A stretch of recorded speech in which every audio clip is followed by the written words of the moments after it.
Yay. Okay. Adam. Hello, guys. Welcome. Okay, so we are doing our live 2 days early this week just because I'll be going on Dr. Wiedemann's Carb Sober Cruise on Friday. Very excited about that. So, as always, first off, I'd love to know where you all are connecting from. Where are you all located? Put it in the live chat, put it down below in the comments. We would love to know. One special announcement before we jump right into the questions is that Limitless Lindy is going to have her skin removal surgery in just a few days now. And this is our last chance as a community to get together and support her GoFundMe. She is literally so close to her goal to make this happen. And Todd, do you want to take over with more details about it?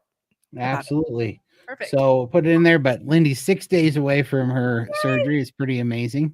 She's man, this is going to be fun to see what this is like, but we are 83% of the way to our goal. So we're on the home stretch. You guys have been awesome.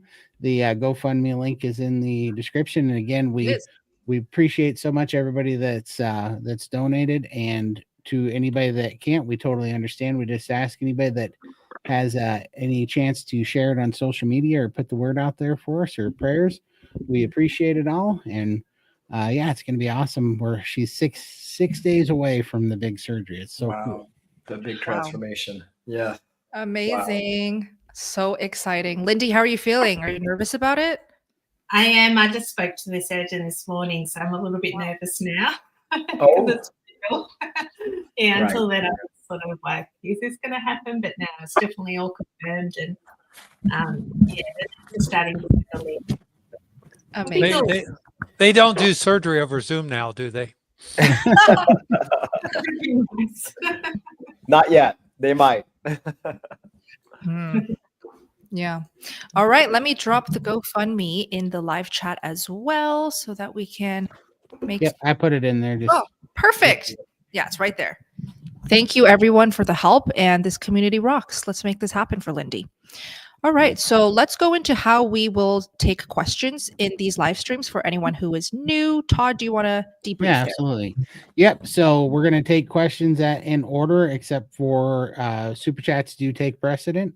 And so for the non-super chats, we're going to do a little bit of a quick fire round. And if you could put 3 capital Qs and the name of the person the question is for on the panel in front of it, then we will, that way we can get through as many questions, because there's generally 50 to 100 questions that we don't get to every night. We're trying to get through as many as we can because we get hundreds. If we could get you to put the name of the person that you want to answer it or that the question is for, we will do rapid fire on all the non-super chats, and then the super chats do take precedent, and we the whole panel usually, or the best people on the panel that have the most information on that question, that super chat will answer. So appreciate it so much. Fantastic. Now, to warm everyone up, Alyssa is new here, and this is her very first live stream that she's joining. So let's all welcome Alyssa firstly. And one thing, Alyssa, I'd love for you to share. Introduce yourself, obviously. How long have you been carnivore, and what are the most major benefits you've experienced? So I've been carnivore for about 1.5 years almost, and a Lion diet for the last year. And I'm no longer type 2 diabetic, and I'm no longer suffering from chronic pain from degenerative disc disease. And I've cut my migraines down from being 16 or more migraine days per month now to just 1 or 2 per month. And I'm surviving lupus, working on putting it in remission without any medication. So wow.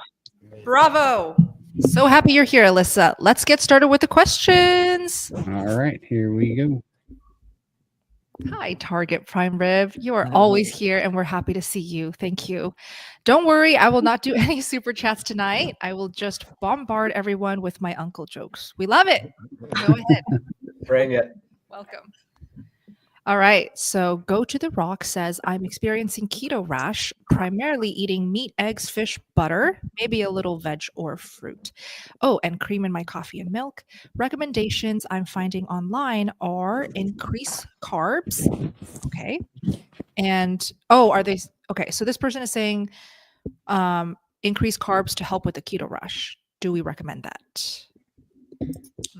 Raymond? I don't not for the keto rash. Keto rash is kind of like an oxalate dumping in the keto days. That's what they called it.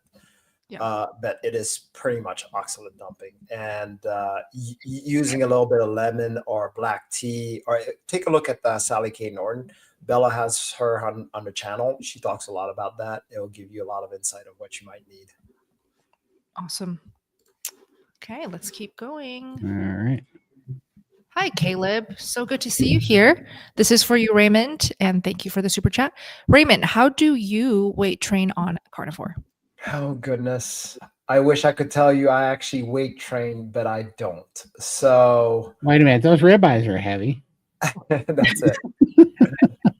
I do calisthenics. I do karate. I do rock climbing. I do. I used to do Orange Theory, and but it was very little weight train per se. So most of it just kind of body weight movement, and that's really gotten me, the most shred that I can get, and the fasting.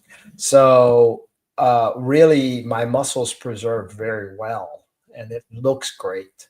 So, but unfortunately, if I had to do, I benched the other day 225, so I still can obviously do that. So for some reason with Carnivore, it just maintains the ability to be able to keep strength. I just can't. I don't understand it. I mean, we've seen that a lot, not just with men, but also women. Just by eating more meat and going carnivore, you feel stronger. You even look stronger without the added extra weight training, gym workouts. I certainly felt so much stronger just going from vegan to carnivore. It was incredible. All I did was change my diet. So that's definitely a real thing happening to a lot of people. And I wanted to shout out Caleb. He is going to have his first interview happening this Friday. Okay. Awesome. We should all get together as a community and support him. It's actually on a channel live stream. It's a live stream. So we can go join, watch, be in the chat, hype him up. If you can share the details, whose channel, please, and what time, what day, Caleb, put that in the chat and we can all take note. Thank you. Caleb's that young carnivore, right? He's 16. 16. Yeah. Caleb. Kill it. Yes. That's awesome. Awesome. Hey, Michael, thank you so much. So I joined a gym a couple months ago, which helped my weight stall, but put my insomnia into overdrive to the point that I missed work on a regular basis. Ooh. Oh, wow. So any tips to troubleshoot? Let's start with Phil. Do you want to start? Yeah, I think Raymond might be better because I'd like him to talk a little bit about grounding, and then I'll talk about some other things. Sure. Yeah, I like where you're going at with Doc, because grounding does help a lot with insomnia. So grounding is just the basis of literally like putting your feet on the ground, and there's electrons that come on there. So you could do that for free, going outside barefoot, doing it that way. But I like these grounding mats. I'm actually sitting on one right now because and you plug it up to the grounding outlet. There's a lot of videos about that. It's not dangerous. It's usually down to the ground. There is issues with pre-1970s homes, but anything past that, you're good. What I also can say, you joined the gym a couple of days ago, and it helped your weight stall, but your insomnia went into overdrive. So I do want to talk a little bit about pushing ourselves and getting below a certain weight. And I know when I do that with fasting, I will get insomnia also if I do it too much. In other words, there is a portion that your body is comfortable with.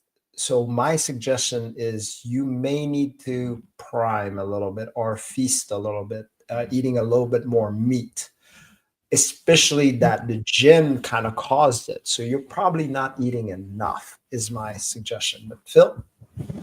Yeah, I suspect it probably is a change in the activity level and under eating. And so there's several things you might want to try. Obviously, don't be on live streams this time of night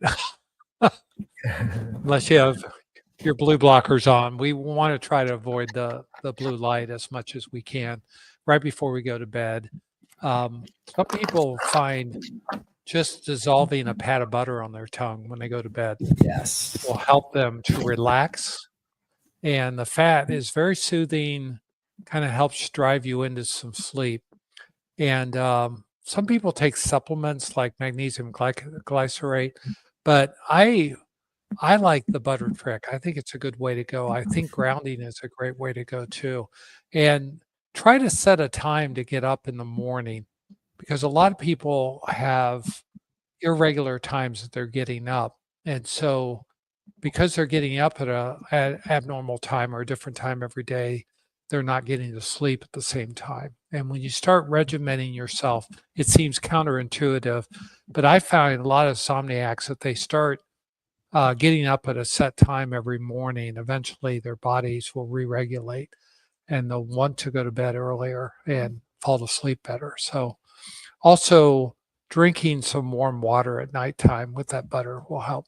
So try those if they help. Great tips. Thanks both. All right. Hello. Thank you so much. Does carnivore increase muscle mass even if you do not work out? Okay, I guess let's go back to this topic specifically. Todd, do you want to open? Oh, yeah, absolutely it does. Yeah. For sure. I mean, I had so much atrophy too when I was coming into this, and the whole reason that I can work out now is because the muscle came back just from eating meat. I mean, and not just a little bit, but probably over 40 or 50 pounds of muscle I watched come back over about a 15-month period.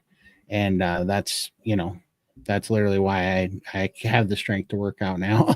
It's because I came back for sure. Yeah, and I think you see that through body composition. I think the one thing that we all experience as carnivores over time is an improvement in body composition, which means your body will get leaner because you're having less adipose, which is bulky, and you're developing muscle and bone strength. Your bones actually get denser. We see so many people in Steak and Butter Gang who report their DEXA scans for their bones go from osteopenia to normal because your bone density increases because of all the extra protein being able to suck in the calcium that you're getting through your meat.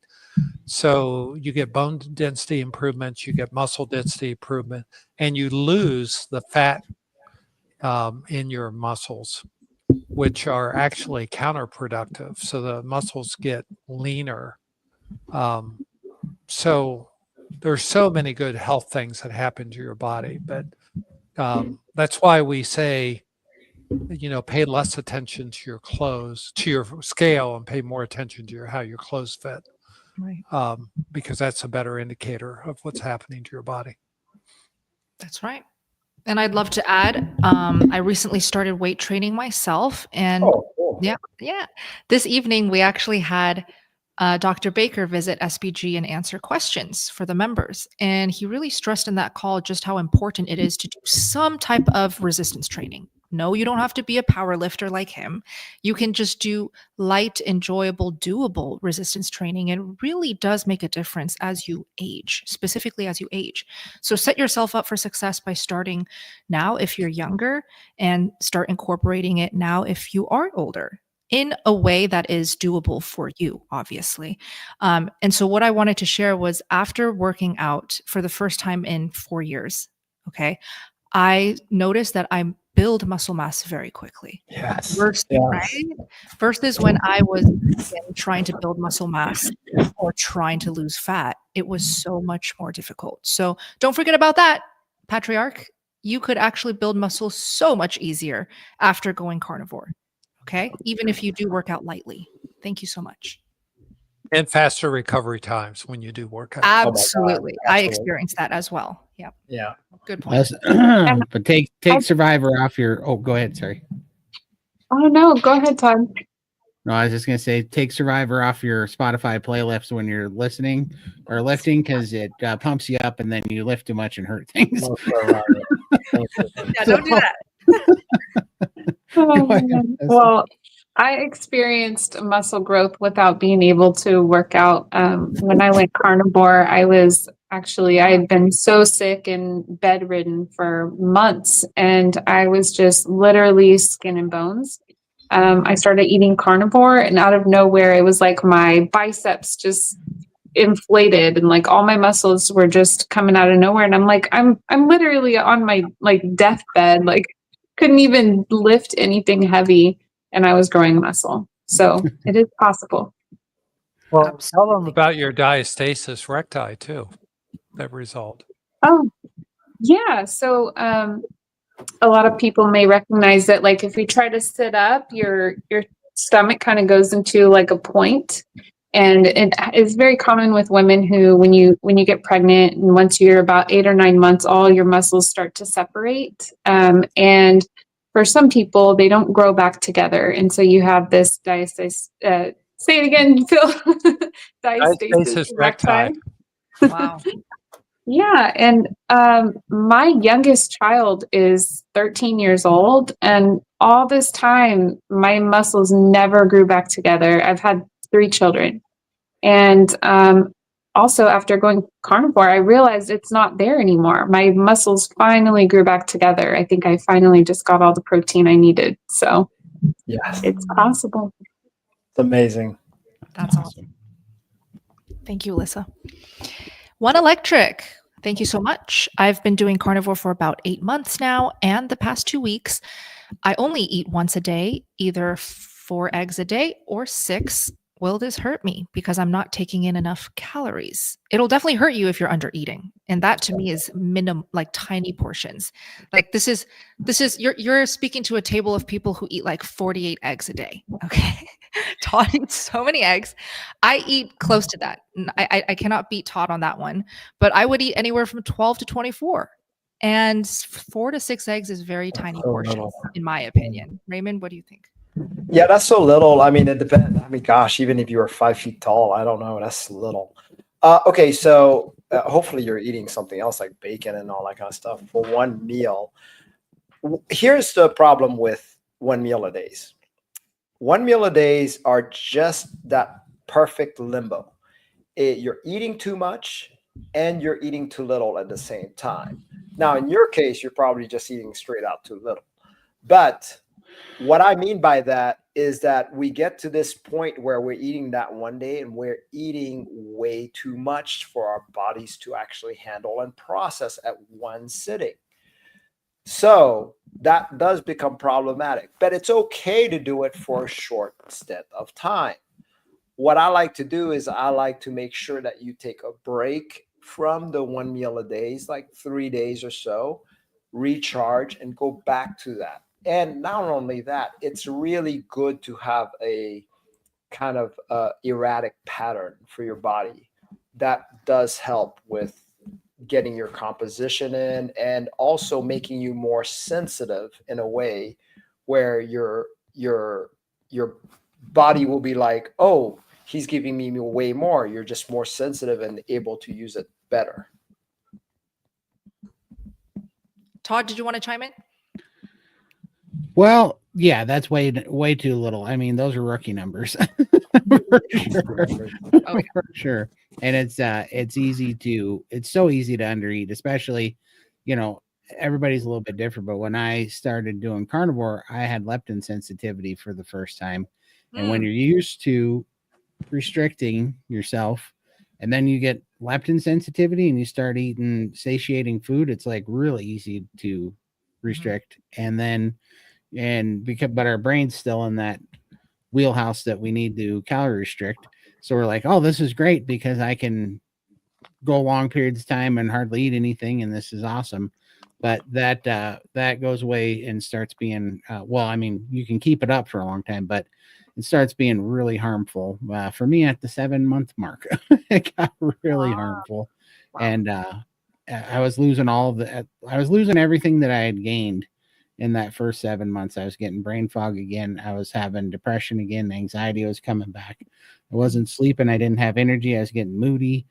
And it was all because my metabolism tanked. But luckily I found these guys and they showed me priming and that fixed my metabolism.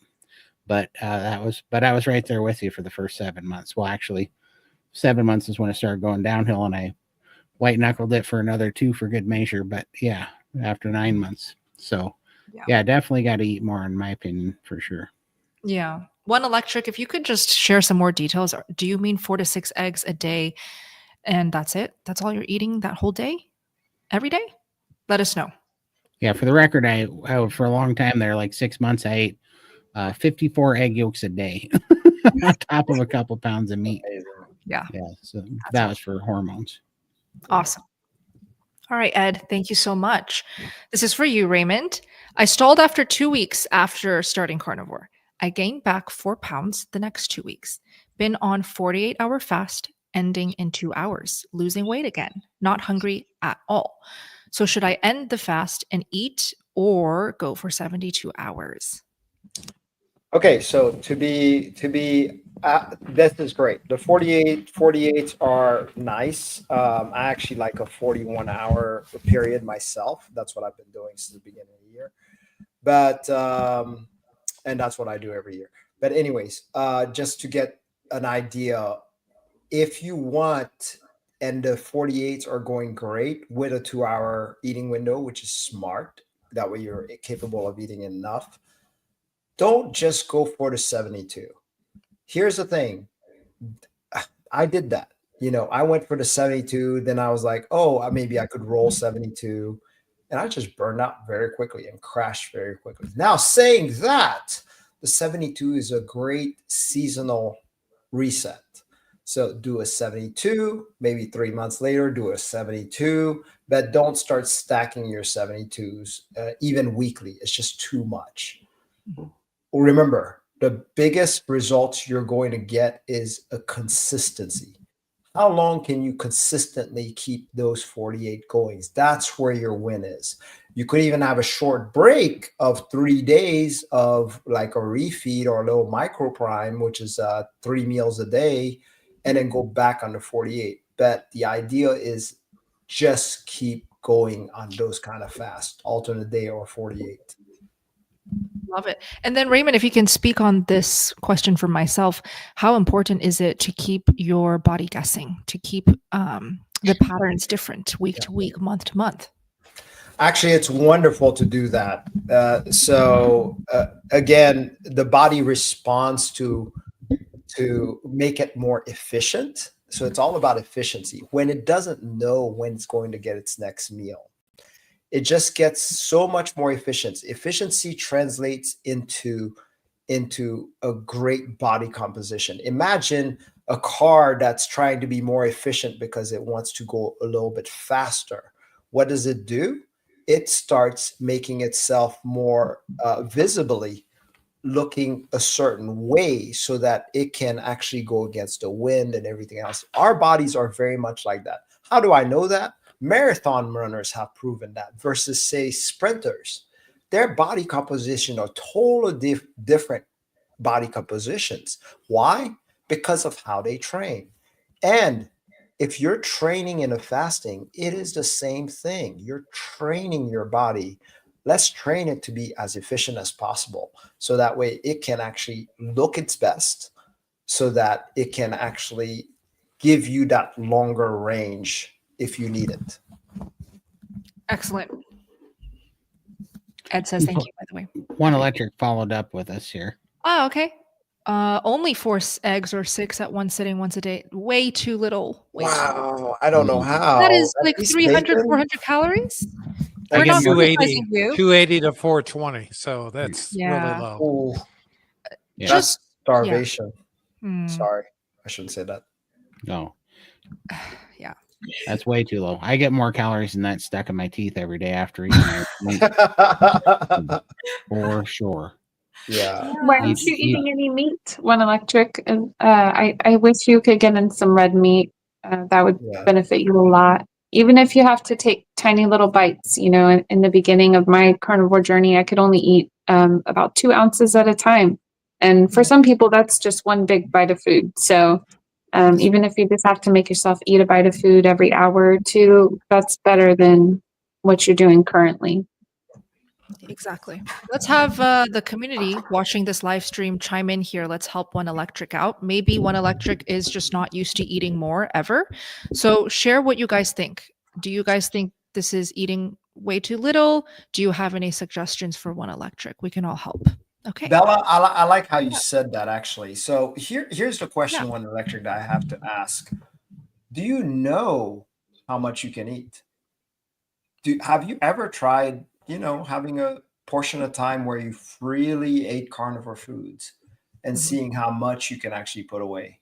Not just in one sitting, in several sittings throughout the day. Sure. And then that can give you a guess of, what you're doing. And we're talking about not restricting to that OMAD either. That's right. Well, you see, don't forget that there's a lot of people on this planet still that are afraid to eat. Right. That's Like, true. Right. So afraid to eat, You're right. And sometimes even somebody like a coach telling them, hey, it's okay to eat more is not enough. The fear is just that intense. So I wonder if this is the case for One Electric, but hey, keep us posted. And lots of members are chiming in the live chat. Okay. For sure. Nav. Oh, good to see you. Friday did come early this week. Just this week, we have it on a Wednesday. So his question is, how long can oxalate dumping go on for? I can answer this because I had it intensely.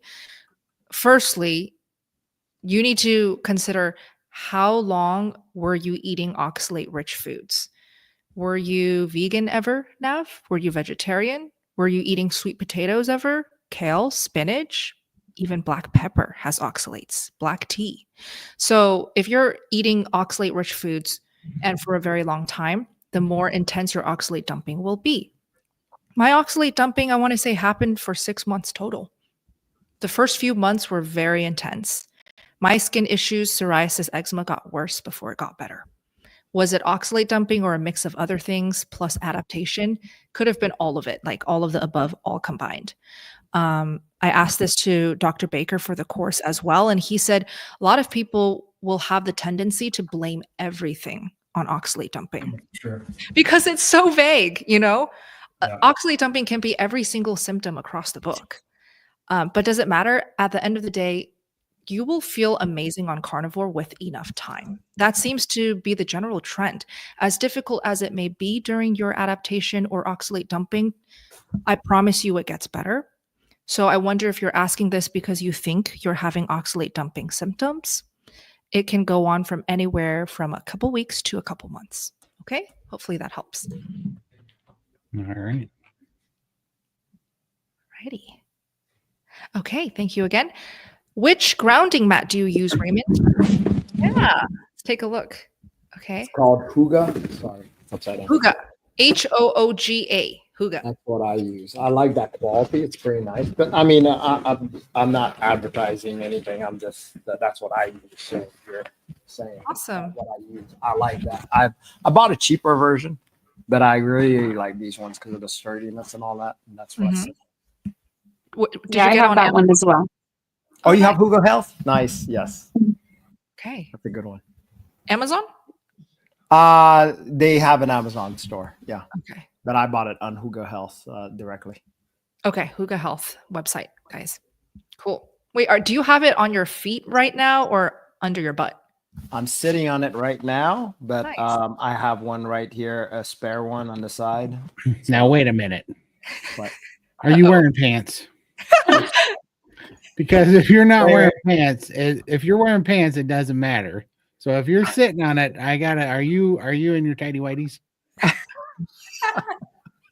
boxers. Okay, Who I wears knew it. tidy You know whities? Raymond, he's always Come on now. exposing him.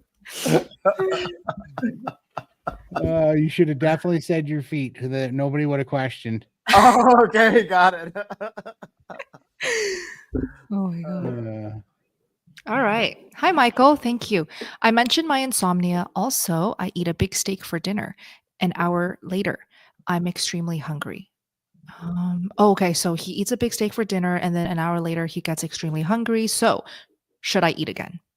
Raymond? Yo, you bet. You bet. Let me tell you. By the way, don't be afraid if your appetite is opening up, because when you went carnivore, for example, and started opening up, accept it. This is the sign that your body's less hungry, and that means it's capable of digesting. And I want to hear that from Todd, because Todd noticed that too when it opened up. The thing is that when your body's ready to receive, stuff it, give it as much as you can. Well, I shouldn't say stuff it, but anyways, give it as much as you can. Do not go hungry. Yeah, for sure. And you know, my sleep was, everything balanced out on my sleep once I did a couple of things. Well, did a few things, but after priming too. I used to have weird hunger stuff going on in the night too that would wake me up as well. So I think you just really need to nurse yourself too. If you're waking up and, you know, hungry at night, that's a lot. If you're waking up out of a sleep or not able to sleep at the end of the day because of hunger, your body's prioritizing food over sleep even. Yeah. Like you should be eating. So, I bought a Faraday backpack, and I've been putting all my Wi-Fi devices in it, and I bought a little Faraday box that I've been putting my Wi-Fi in, and that's actually making my router at night close it up at night, and that actually has been working. It's taken some of the magnetic frequency, you know, out at night, and I've been sleeping. Sleep better? Mm-hmm. Really? Yeah, that's awesome. I have a little Faraday. Good job. Maybe I should use that. That's not a bad idea. That's on my list of biohacks to try. I'm not there yet, but very inspiring. Well, I was going to do it, but I didn't want to be a tinfoil hat wearing goofball because it said to put all your stuff in the microwave at night. And I was like, I couldn't make myself do it. I just felt like I was joining a cult if I did that. So I got a Faraday backpack. I just didn't want to get made fun of. And never put the cat in the microwave. Not more than once. Anyways, you won't get to do it the second time. Unless you call it Schrodinger. Anyways. Yeah. All right. Great. Moving on. This is Nav again. What is priming, Raymond? Priming is eating 3 meals a day until comfortably stuffed. The key word, comfortably and stuffed. And the reason for it is to allow yourself permission to fully eat. The 3 meals a day plus snack for the first week. The second week is 3 meals a day. And then on the third week is when you're testing out that by doing 2 meals. And what it should feel like at any point that you're not able to go on, like, for example, let's say you're at 3 meals and snacks. By the 7th day, you're enjoying it. You keep going. So every step of the way is at the point where you're glad to remove food off your plate. That's when you start knowing that you're primed. We actually tested out with 23-hour water-only fast. But I have a whole calendar, a whole process for that. So if you're interested, please join us. Where do you teach it? I teach it in the Steak and Butter Gang. And there it is. Yes. There it is. Yeah, and we do it weekly because even though I just kind of dumbed it down right now, there's so many little details and there's so many things that people need to know what to expect. Because at first, when you start doing it, especially by yourself, you're like, oh my God, I'm going to be as big as a house. Oh, what's going to happen? This is the worst thing I could do for myself. And then we create a certain amount of anxiety, which actually is counterproductive to us digesting properly. So I really encourage watching others go through it and talk about their stories and how they had that same feeling at the end of a certain period of time. I love it. Phil, did you want to chime in on what priming is to you? Well, for me, it was so important to do because it was how I was able to go from chronically under eating for 6 years to priming and getting my metabolism back. So we all do priming for different reasons, but it's a great foundation from which you can do feasting and fasting and try the different modalities of carnivore to help heal your body as quickly as possible. Love it. I did priming for 6 months, by the way. So it really does differ for each person, each background, goal, even age. you know, it really is so personal, and you can make it personal. That's the beautiful thing. Thanks, Excellent. Raymond. Mhm. Okay. Hi, Juliet. Good to see you. She says, hi, love you guys. Love you back. This week, I've had 2 days of small binges after good carnivore intake for last 9 months. That sounds like a victory. Is that That is better than usual or about the same? Give us more details, but that sounds great. Is there a question or no? Okay. There you go. Oh, there we go. I'm tired and my fat intake dropped off, some other stuff out of my control. I am looking for suggestions to go forward. Should I do a mini prime, Raymond? I'm tired of my I'm my tired. fat intake dropped And off my fat intake dropped and off. some other stuff out of my control. Trying to understand that. Yeah, Same. get she, that? yeah, she was saying she had two small binges in a week, Yep. and now she's tired and and her fat intake dropped off, and so Mm. that was kind of her Yeah, I'm question. thinking maybe because she was tired and her fat intake dropped off and some other things out of her control, that's maybe what caused the 2 small binges. So Yes. yeah, she wants to know how to go forward. Mini prime or fully prime? What do you think? Mm. I would start out because you only had like 2 meals, I'm assuming. That's not so bad. I would go for a micro prime, 3 meals, 3 mads, just to get yourself back. You should notice after that 3rd day, you almost don't want to do it. That's a good sign. Now, if you feel like on that 3rd day, you're like really enjoying it, and go on to a mini prime, which is 5 to 7 days. Awesome. That's awesome. Keep us posted. Do any of you have videos of all of your meals food for one day? I have a lot of those on my Instagram. How about you guys? Todd, do you do that? Not really, because I feel like it'd be so boring. It's like steak and steak. So I mean, yeah. Yeah. So a couple steaks a day usually is 90% of what I eat. I would still watch it. Yeah. Yeah. Lindy, how about you? Do you? No, because I eat a little bit differently than anyone else. I have the lap band restrictions, so I have to graze throughout the day. So I'd be filming all day because I'm just sort of picking at my plate. I eat like a bird, so it's probably not a good idea to share what I do to everybody because this is my situation is different. Yeah. I'm actually curious who watching this right now commented has had the lap band done. Would love to know how many we have tonight because I'm surprised, to be honest, every time it is brought up in interviews that I do or just videos in general, lots of members come forward saying, hey, I did it myself, you know? Yeah. So it could help a lot of people, Lindy. Mhm. That's awesome. Yes, for sure. Yeah. Hey, Nav. Thank you so much for the super chats. A lot. Carnivore, 8 months, 3 meals a day, and no weight loss. Last 1.5 months, I've been 1 meal a day and I lost 15 pounds. I did do 2 meals a day before OMAD, but no weight loss. But with OMAD, I do have to deal with some hunger. Advice. Well, if you're dealing with hunger and you're still pushing the OMAD, is that really sustainable? Right? That's the whole Depends thing on we're the trying to hunger. get away from. Right. Go ahead, Raymond. Depends on the hunger. So it's all about the intensity of the hunger.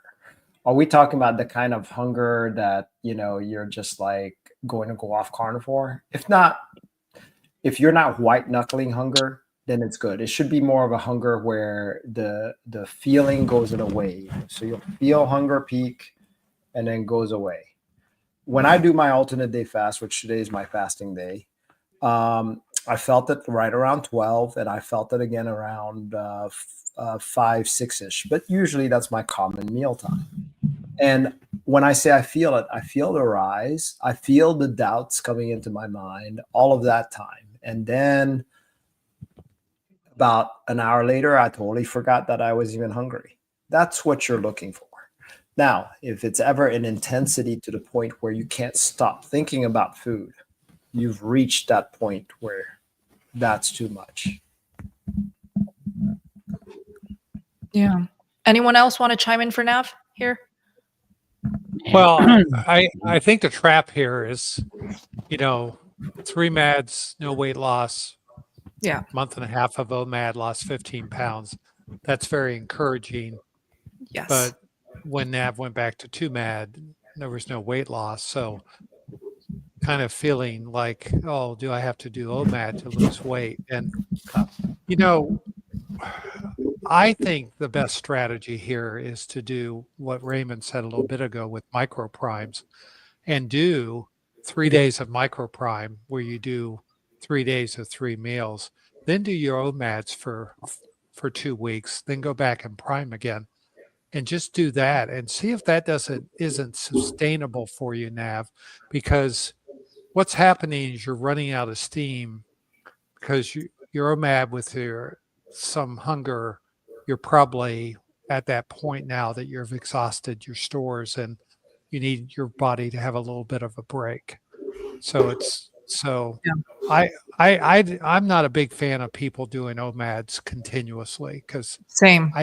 I think you burn out your metabolism doing that. You definitely do.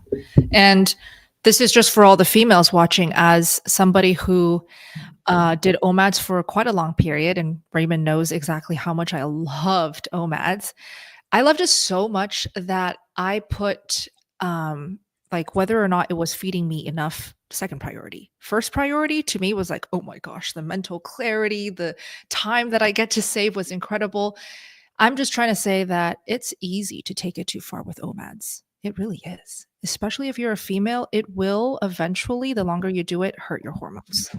That's just my opinion, and from personal experience, and also from seeing so many women hurt their hormones as well in the community.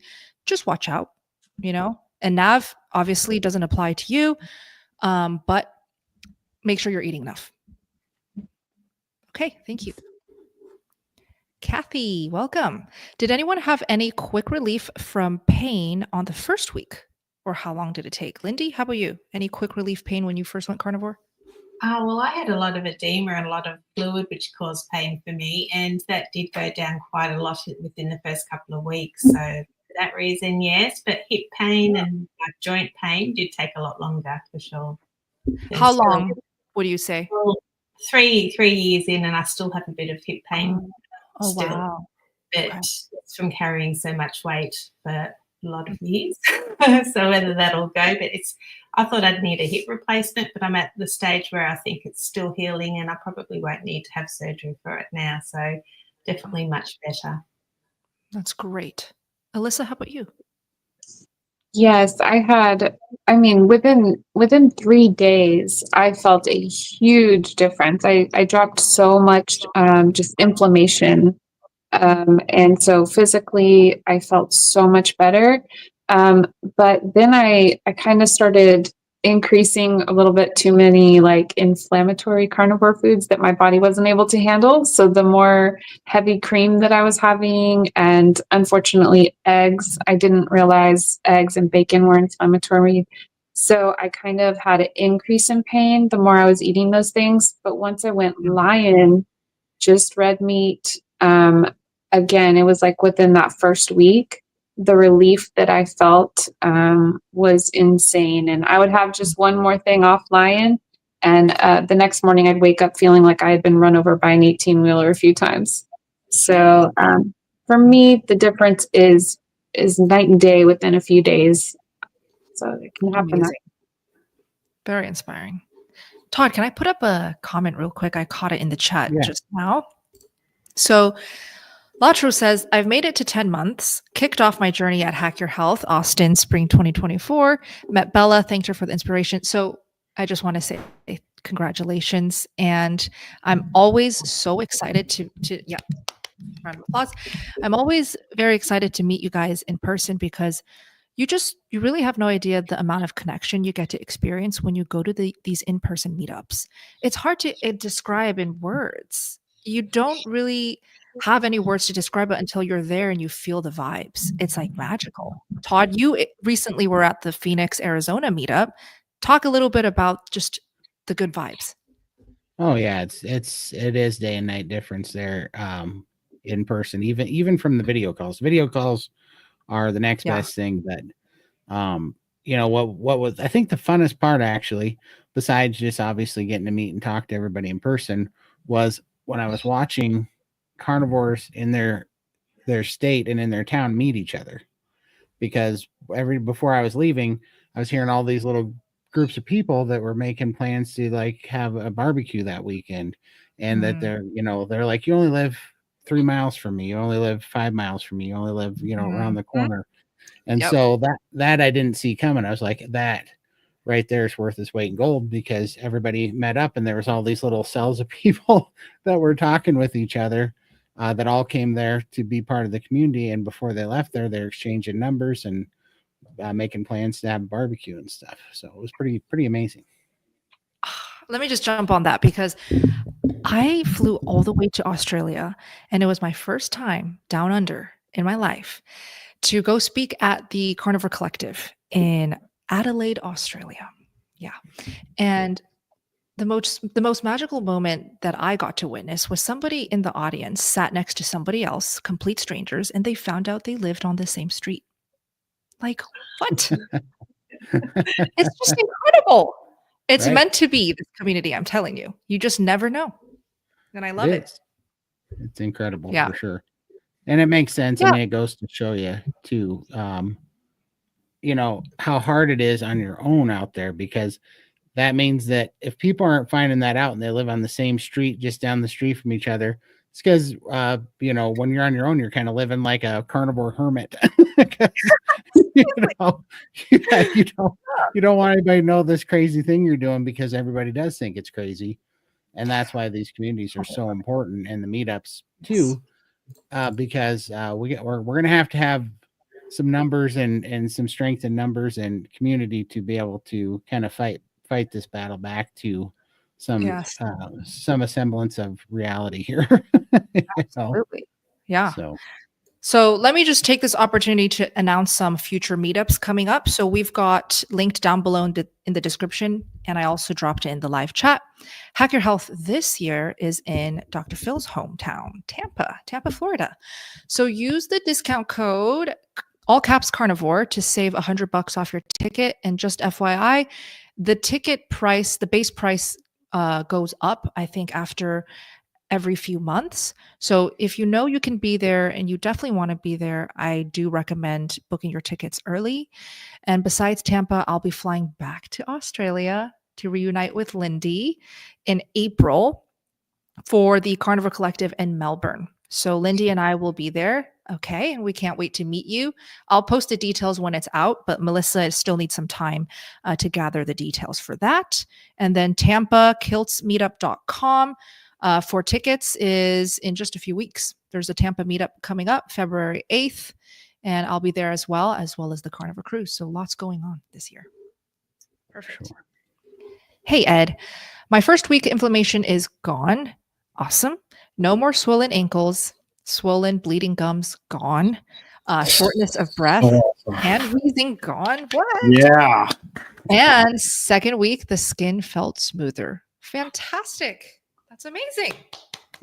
That's awesome. Great. Wow. I would love to hear your results later on. This is crazy quick. It's just 2 weeks. Amazing. Yeah. Absolutely. That's awesome. Thank you, Ed, for sharing that.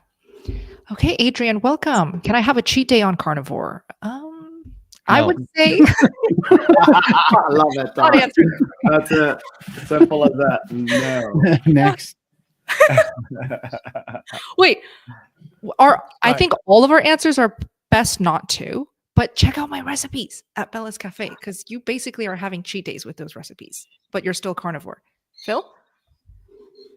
My answer is not no, it's why. Right. Love it. Why do you think you need a cheat day? And I agree. Try Bella's Cafe. She's got pancakes. She's got all kinds of, you can make pasta, carnivore pasta. I love carnivore pizza.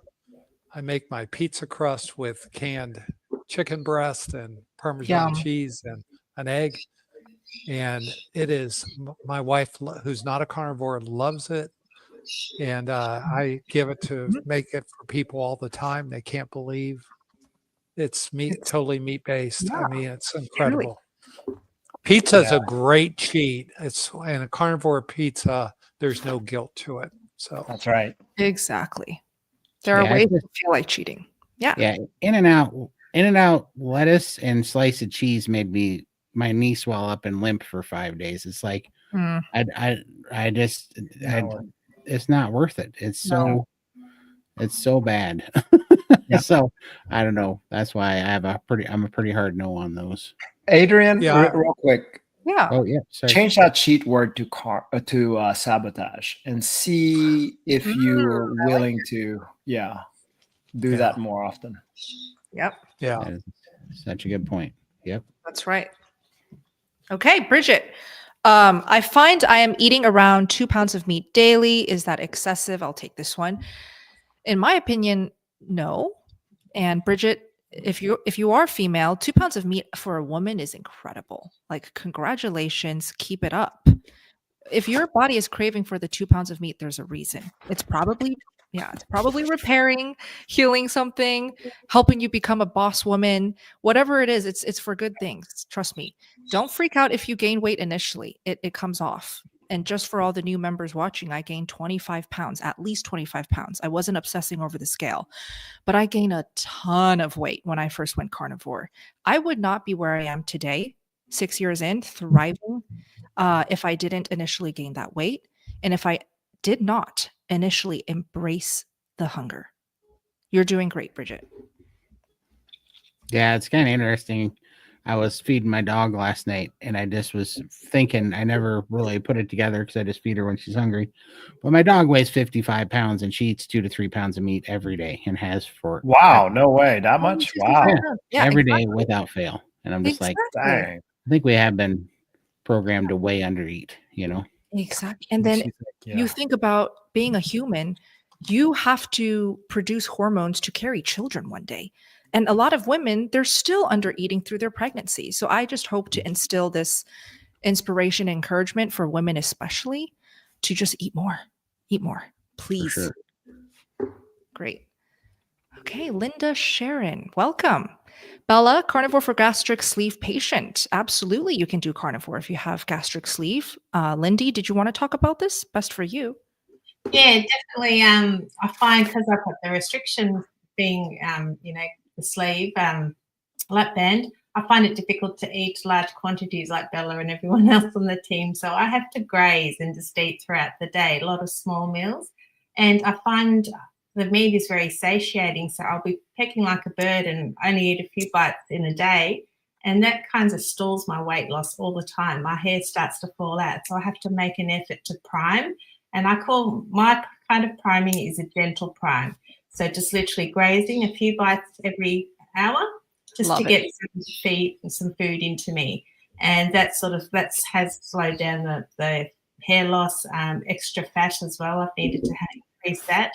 And that gets the scale moving again. But it's something that I struggle with all the time because the meat is satiating and I'm not hungry. But I literally have to force myself to eat to ramp up that metabolism again. And I know that I'm undernourished when the cravings, my off switch goes, it disappears. I start craving other things, the hair loss, and I start to feel cold or tired and a bit of depression comes in. Then I know it's time to start doing my gentle prime. So about 3 days, having a bowl of meat in front of me, some jerky or something, and I just graze on that all day. Make it my job. And Lindy, you do get a point where your appetite does open up for a little more? In a day, my appetite does open up. I still have that restriction there and it gets stuck. So even though if I do push it a little bit too much, then I end up bringing all my food up. So it's just it's a balance. They've wrecked me, and but I can navigate it. I know how to take care of it. You know your body. Yeah, and sometimes if you're stressed, I can't get any meat in at all, so I just lean into eggs and I'll have it like an egg drink. I make a coolada, which is egg yolks, a bit of butter, tallow, hot water, and blitz it in a NutriBullet, and I drink that down just to get some egg yolks into me. And that's a really nice meal, especially out at night time because you don't want a heavy meal. It's very easy to digest, and I'll sleep like a baby after that. So they're my little tips to navigate the surgery. Lindy knows all the tricks, especially if you have had gastric sleeve. She really does. She's lived it. She's experienced carnivore and had success. How much weight did you lose, if you don't mind sharing again, Lindy? Around 500 pounds. Amazing. Let that sink in. If it worked for her, it'll work for anyone if you just do it right. And is there one right way? No. You have to experiment. Okay, That's great. And not only that, I- you yeah. kept it off. Yeah, Raymond. That's the amazing part. But anyway, sorry, I had to Effortlessly. mention that. She's Yeah. I've met her in person multiple times now. She is a walking angel. I love her. She's the best. Yes, right? Okay, mom of 6, welcome. Dr. Phil Smith. Can people who have kidney stones do carnivore? Absolutely. And Todd recently passed some gravel. You just need to be aware that when you have kidney stones, the kidney stones are part of poor metabolism. Your kidneys aren't functioning well. Your stones are either from calcium oxalate, most commonly. Oxalate stones or calcium stones. And some people, when they go carnivore, as the stones start dissolving, they may start passing smaller stones. And Todd actually had what, three days in a Yeah. row that you passed some gravel. Well, yeah, which not was days in a nothing row, more but than a stone breaking up yeah, not pretty days close in a row, but together. yeah, three in like 8 days. Yeah. Yeah. So, but that's a good sign. Your body's dissolving, reconstituting the precipitated minerals that are in your urinary system and absorbing it.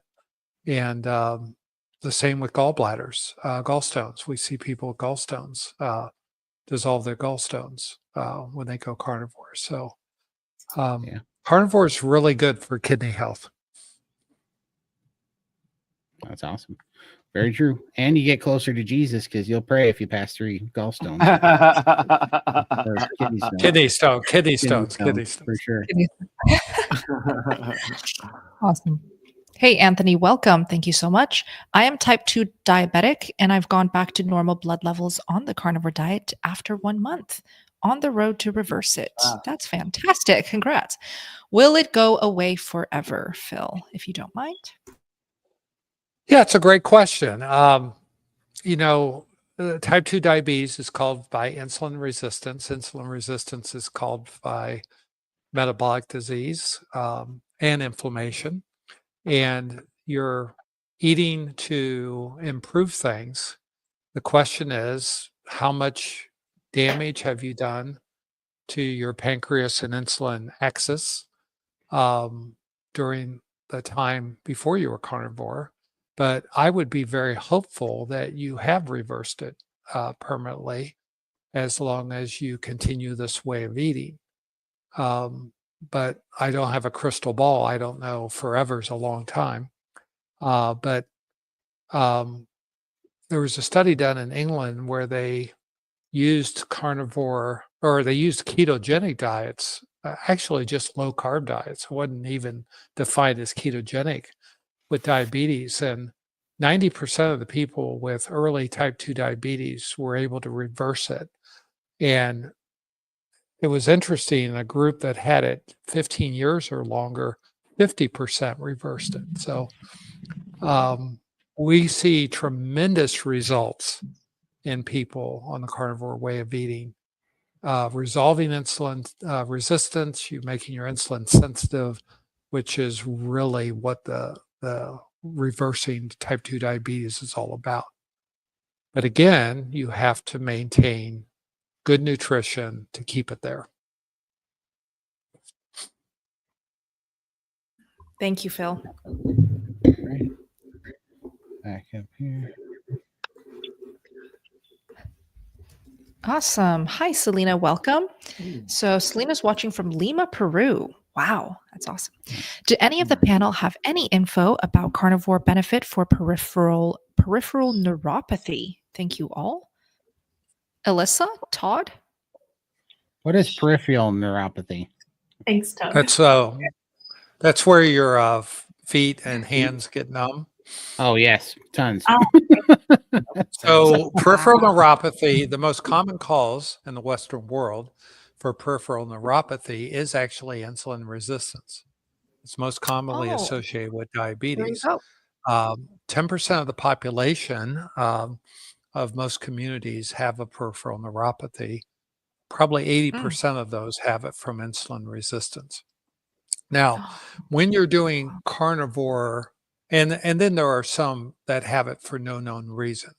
And then the rarest cause is heavy metal toxicity, lead poisoning, mercury poisoning, things like that.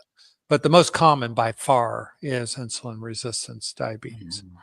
So the interesting thing is when you have a peripheral neuropathy, the nerves are actually inflamed and they have somewhat it starts with the demyelinated nerves, the pain nerves, and you get painful burning, stinging pain.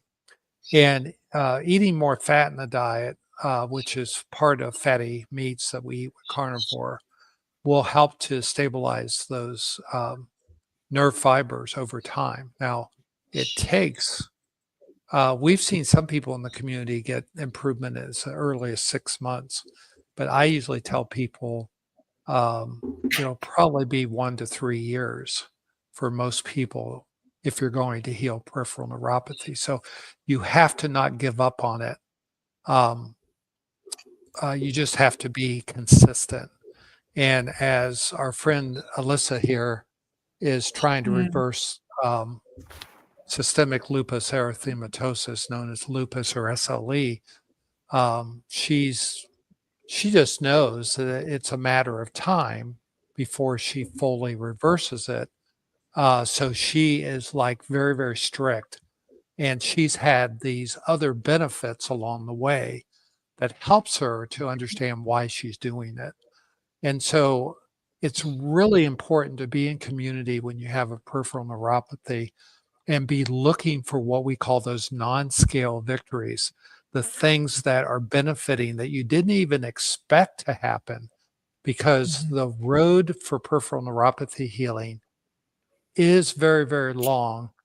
But most people, when they're in community, begin to recognize that they're having other healing that they didn't even anticipate along the way. And that's what keeps people motivated and keeps them going. Well said. I love that. Awesome. Thanks, Phil. Hi, Ricky Tan. Welcome. Hello, I'm on day 2 of carnivore as a complete newbie. Yay, we love newbies. Congratulations. Welcome to the Yes. community. Yay. Is there such a thing as too much fat or salt intake when starting out? This is a great question. What do you think, Raymond? I encourage you to eat as much salt as you want, because going from a carb based to a meat based, it's going to help with your electrolytes at first. Later on, you'll temper off by taste, and that's what we expect. So, but go with taste right now. Now, as far as fats, the same, it can be too much, but go by appetite. You want fat, eat as much fat as you want. There is an issue a little later on if you have too much fat, that it can lead to meat aversion. That's the only issue there. But if your body wants it, give it. That's the way I look at it. Yeah, the body will tell Well, you. let's talk about rendered fat too. That's Yeah, right. good idea. Rendered fat. You want to cover that, Raymond? Oh, okay. Yeah, yes, please. So avoid rendered fats if you can. There's some people that don't have a problem with it. What rendered fat is hot liquid fat. So for example, let's say you fried your hamburger in a skillet, and that leftover fat on there, pour it back on. A lot of people do that, and they will eat that, and that is a sure way of getting a meat aversion and a lot of other issues, nausea, diarrhea. Yeah. So that's pretty much rendered fat. Stay away from hot fats. I even say warm fats, liquid type, could be problematic. So preferably stable and cold is best on fats. That's right. That's right. Okay, Ricky, good luck. Congrats again on day 2. Let's hope you can make it to day 7. Check back with us and let us know, please. Congrats. Yeah, that's awesome. See, Bella, this is what I really loved about you, how Yeah. you did the sticks of butter. The sticks of butter was always frozen. It's not like you melted it in your coffee or anything like that. Never. So you never really had right. You actually had the solid fat, and I think made a big difference for you. It sure did. And I talk about it like a broken record for a good reason, because whenever I bring it up, people always comment and say, I tried that trick. It absolutely made a difference in not only loose stools, nausea, how I even felt about eating carnivore. So it really does work. Cold fat is better than warm melted fat, always. Okay. Hi, Back to Human podcast. Welcome. Have you heard of pregnant women having success on the carnivore diet? I love this question because too bad Richelle is not here. She's on the team. She frequently comes to these live streams. Maybe next week. She did announce on social media. She did announce. She Okay, did. good. So we're good. She's currently pregnant with her second carnivore baby. Carnivore baby. So we're celebrating for her right now. But she's not the only one. There's plenty of women literally happening as we speak, getting pregnant on carnivore, having beautiful, healthy pregnancies, and having happy, healthy carnivore babies. So it's happening a lot. And I recommend checking out Richelle. She's actually linked in the description, Real Life Carnivore. And then another good friend of mine, Rebecca Heischman, currently raising a carnivore baby, great pregnancy as well. Her handle is Tailored Keto Health. Tailored Keto Health. So check both of those beautiful ladies out. And I will be next one day, and I'll document and share. Yay! Well, let's not forget our good friend Dr. Kiltz, who's an infertility doctor. Absolutely. Yes. And carnivore, and he encourages carnivore for infertility. So for both the man and the woman. Oh, he's the best. Yeah. Actually, I want to say, so Dr. Kilt sent me one of his clients. She was over 50, but she really wanted to have a child. And we did get her to catch, and it did happen, but unfortunately she did miscarry. But the fact that she was able to was already amazing, right? You know, so it's possible. Oh my gosh. That is so cool. And I've witnessed it. Oh, and she was diabetic. So, you know, against all the grains, she still made it happen. Right. There's a lot of hope. Yeah. Right. Hi, swine dog.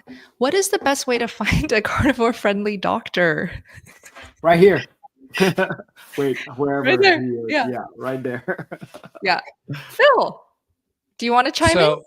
Actually, Lindy can post the, there's a website you can go to. And we like to promote Rivera for Dr. Baker's organization. Yes. As our number one. But there's another, and I always forget the URL. I'm like the mayor of Los Angeles. Contact URL. The Rivera? Is that what you're talking about? Yeah. No. The other one. The other one. Diet Doctor one. Diet Doctor. Yeah. That's another great site, actually. Yeah. That's right. Okay. Well, it's carnivore friendly, so more keto-ish, but it doesn't matter. Yeah, more low carb. That's it. Low carb. Yeah, still better than a SAD pushing doctor. Yeah. But Rivera.com. Check them out. Definitely. Okay. Yep. Before I get to Tom and Nina, let me just shout out some live chat members here. I see Damon's here. Is this our Damon in SPG? No, I don't think so. No? Okay, never mind. I thought that was him. But hi, Damon. Welcome. And I also want to give a shout out to Hoosier Carnivore. Brett, thank you so much for helping out in the chat. I see you pretty much every single time. I don't know how you always make time for us. We're so lucky. Thank you, Brett. Fantastic. And a great place for help, thank you, Todd, is our carnivore community, which is linked right there and in the description as well. We do have doctors visiting every single week. And today we had Dr. Hampton, top of today, and then Dr. Baker just now. So we had 2 doctors in one day. It's just a lot of great expert guidance. Yes. Perfect. Tom, Dr. Smith, have you learned of anyone healing an aneurysm through carnivore diet, exercise, and biomarker hacking? Which biomarkers or blood tests would you consider the most vital? Oh, this is a very difficult question.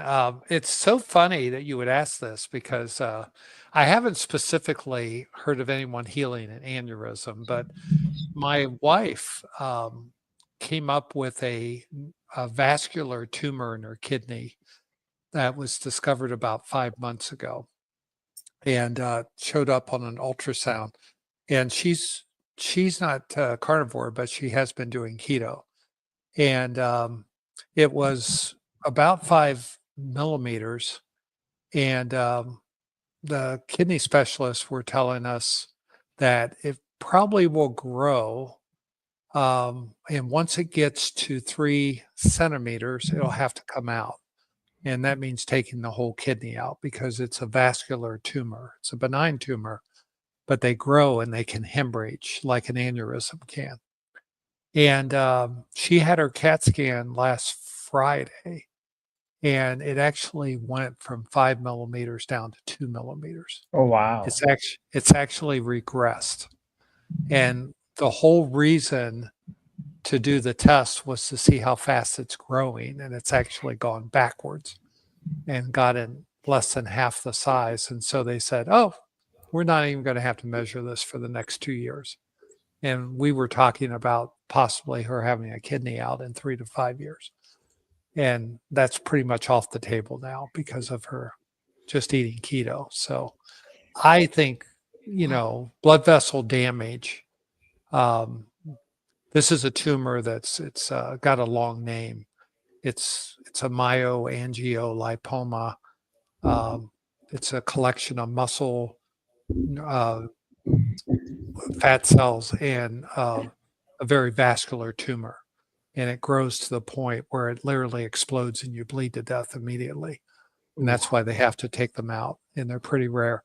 But the fact that hers is totally regressed is probably due to the vascular component regressing. So I'm very pleased with that. Now, back to exercise is good, carnivore diet's good. Biomarker hacking. What biomarkers or blood tests do you consider the most vital? Well, that is a $10,000 question because that is so specific to your age, to your gender, to your metabolic health. And I think it's a great question to know, where do you start and where do you end? And what do you do to monitor?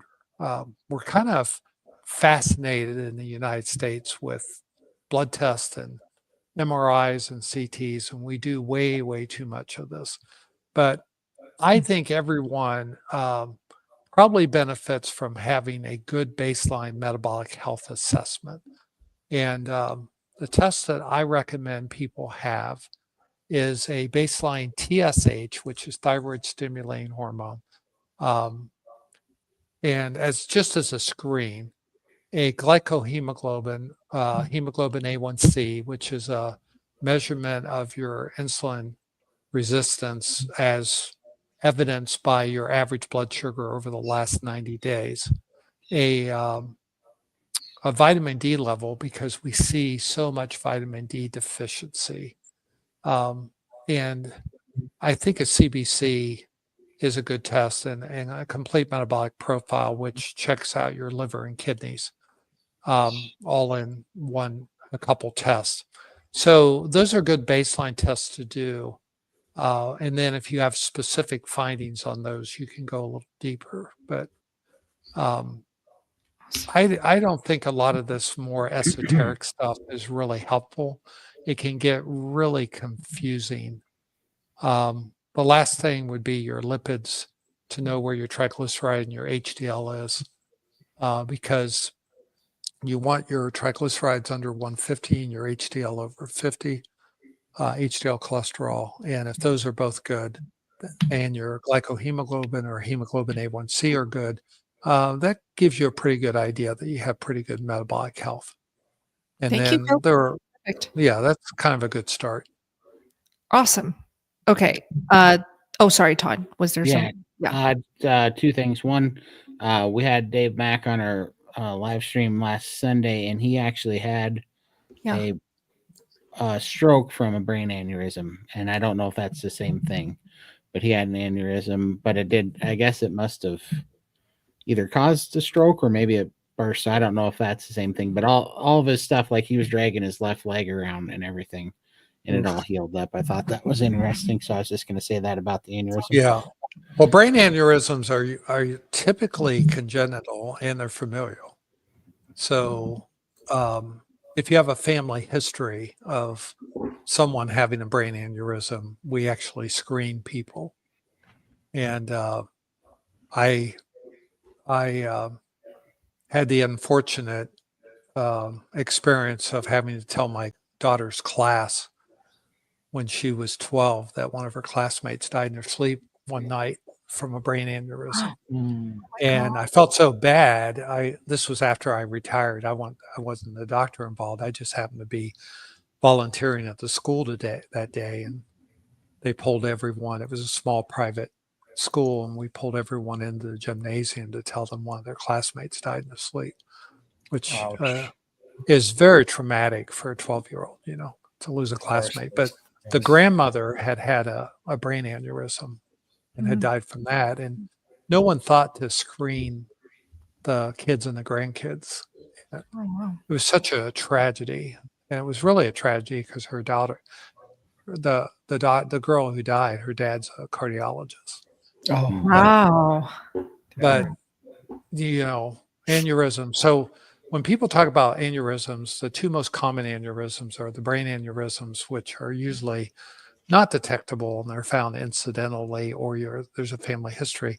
And then aneurysms of the abdominal aorta, which is usually due to atherosclerotic disease or hypertension. And those are typically age-related. They may slow their progression with carnivore. I don't think an abdominal aortic aneurysm is necessarily going to go away, but it certainly could stabilize because you're taking the inflammation out of the blood vessel wall when you're doing carnivore long enough. So it'll be interesting to know. Yeah. Thank you so much, Phil, for that.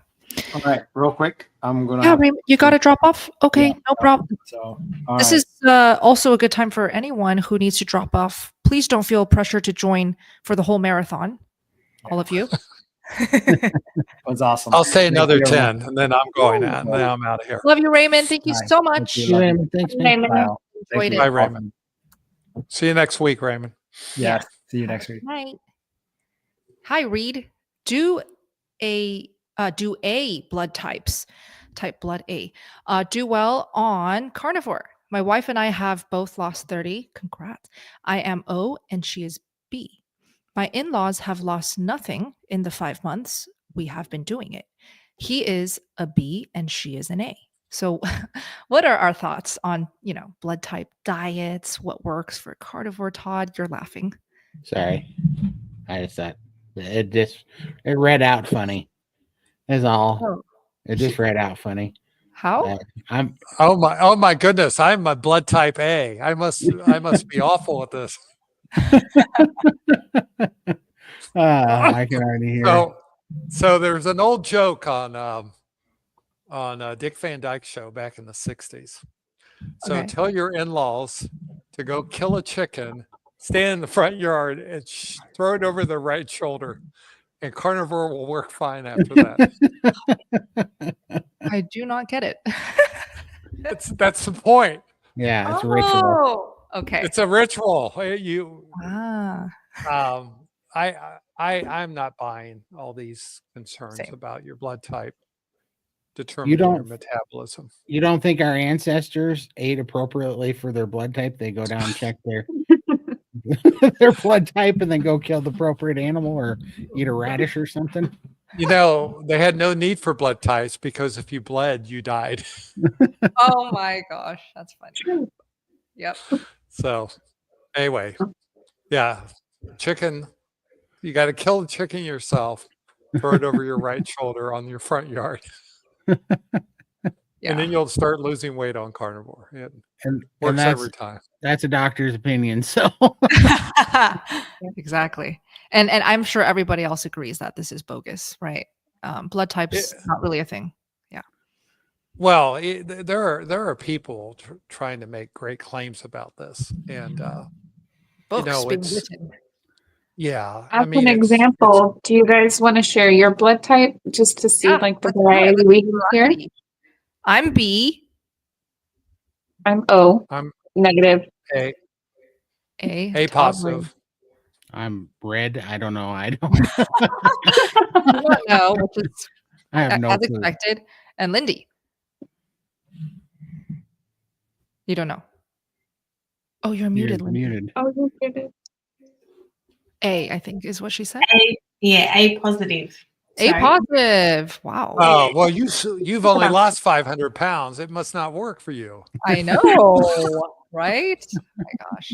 Yeah, We you got know, A, Anyway. B, O, and we're all over the place and we're all thriving. anybody can benefit from carnivore. And by the way, I looked into the book and I just was so curious to see what was recommended for mine, which is blood type B. Vegan diet is recommended for type B, plant-based. Well, That's the diet that ruined my health. is there a blood type that book recommends carnivore for? Absolutely. It's O. Oh, really? That's interesting. yeah. That's funny. Well, you know why that is. The O's the universal donor, and they want all the O's to have lots of red blood cells and be healthy, so they can give blood to the Can't get vegans. Everybody should get that. Yeah. B12. Anyway, we don't want to make fun of the in-laws, but Not at all. Not at at all. some point you need to move on and figure out what do the in-laws need to do, or what are they not What to doing. troubleshoot. Exactly. And we always recommend starting with spending a couple weeks of really eating really well, and that's what we Yes. call priming. Priming. Absolutely. Okay. Would love to know what everybody's blood type is, just because. Put it in the chat in the comments. Caleb, what is Revero? So Revero is Dr. Sean Baker's basically online hospital system. Like you can get a doctor to help you heal, get through whatever health concerns you want to get through with carnivore diet in mind, which is life-changing because most doctors are going to prescribe, things that we don't necessarily need because they don't address diet first. At Revero, it will be different because it is low-carb, carnivore-friendly doctors only. Okay? Next. Awesome. I eat meat. Welcome. I was 303 and started 2 weeks ago, and now I'm 288 pounds. I'm assuming that is amazing. Congratulations. I've been eating 6 eggs plus 1 pound of ribeye and 3 liters of water each day. Is this enough each day? Thank you, Todd. I don't think so. Not enough. I think double that and you'd be somewhere in the ballpark. But yeah, that's not enough, in my opinion. But yeah, because we've got small women who are like trying to lose weight or even gain weight. It doesn't really matter what your weight loss goals are. We have small women eating 3 to 4 pounds of meat. Doesn't mean you have to compete with those women, but I'm just saying, like, if those types of people are going carnivore eating that much, you can definitely benefit from pushing the boundaries a little bit, at least. You don't have to force yourself, just try to eat more. Yeah. For sure. Great. Gunther, welcome back. I used to use 1/4 of a teaspoon leveled of Redmond kosher salt per meal, and I eat 2 meals a day. Too salty and bad fatigue after meals. I halved the salt to 1/8 teaspoon per meal. Better taste, less fatigue. Can salting beyond taste cause fatigue? This is such a cool question because he's basing it off of how he felt directly from too much salt and then a little less. And I don't know if you heard, Gunther, but there are a lot of no salt carnivores now. Every time I do these lives and I talk about it with Todd, more appear. So I think it's a natural thing. Like the longer you go carnivore, the less salt you need. Do you want to chime in, Todd? Yeah, I mean, I didn't think I was ever going to quit salt because salt's awesome. But then, I lost my taste for it, and I haven't salted anything in probably close to 8 or 9 months now. Yeah. So, why though? Was it just natural? Just natural. I wasn't choosing to quit it by any means. It just salt started to taste too salty, and it got to where I didn't want it anymore. So it's very strange, but I don't crave it now. And now meat tastes salty on its own. In fact, one of my biggest problems eating bacon now is that it tastes too salty. Way too much. I cannot even eat that. Yeah. Yeah. Exactly. Let me check. Alyssa, do you use salt? I do, but it goes up and down. I seem to go through, like, over the last year and a half. I was salting, and then I got heavy salting, and then all of a sudden I stopped craving it and everything was too salty. So I went a few months without salting anything, and now I just lightly salt whenever I want it. It's just like it just changes I all love the that. time. Lindy, do you still salt? Yeah, occasionally. I used to salt a lot like Alyssa, and now it's just every other day. Just if I feel like it, I have it, and other days I prefer none. So Perfect. And then Phil, do you salt? Yeah, I quit salting most of my foods. The only thing I salt now is I'll salt a steak on both sides just to get it a little crispier because it dehydrates it. So you get a little more Maillard reaction on it when you cook it. But I don't salt hamburger. I don't salt eggs, and I have dramatically cut down on the salt.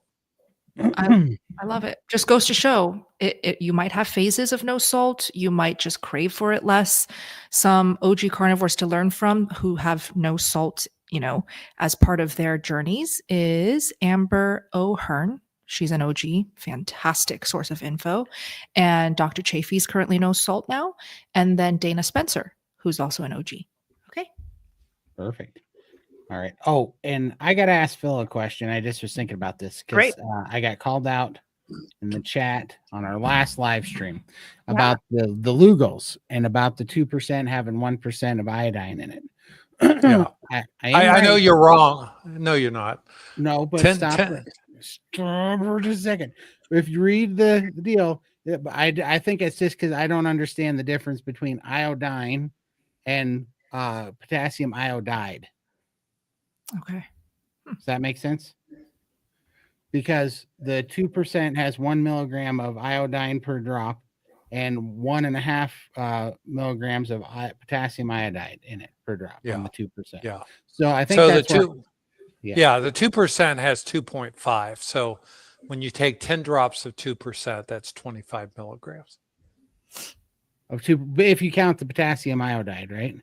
Yeah, you have to. It's total potassium.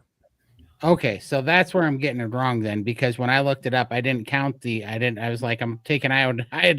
I don't know what this iodide is. So that's why I wasn't counting that. Yeah, there's just two different forms of iodine in the Lugos. Okay, so that's what's getting me. I didn't know that iodide and iodine was the same thing.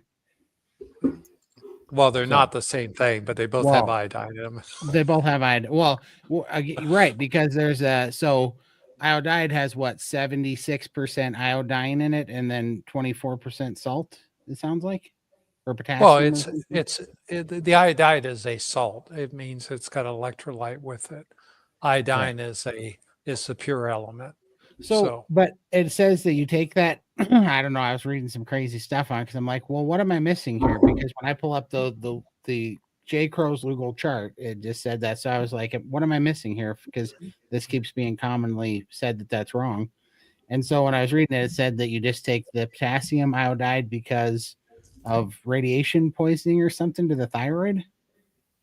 Well, actually, radiation poisoning is.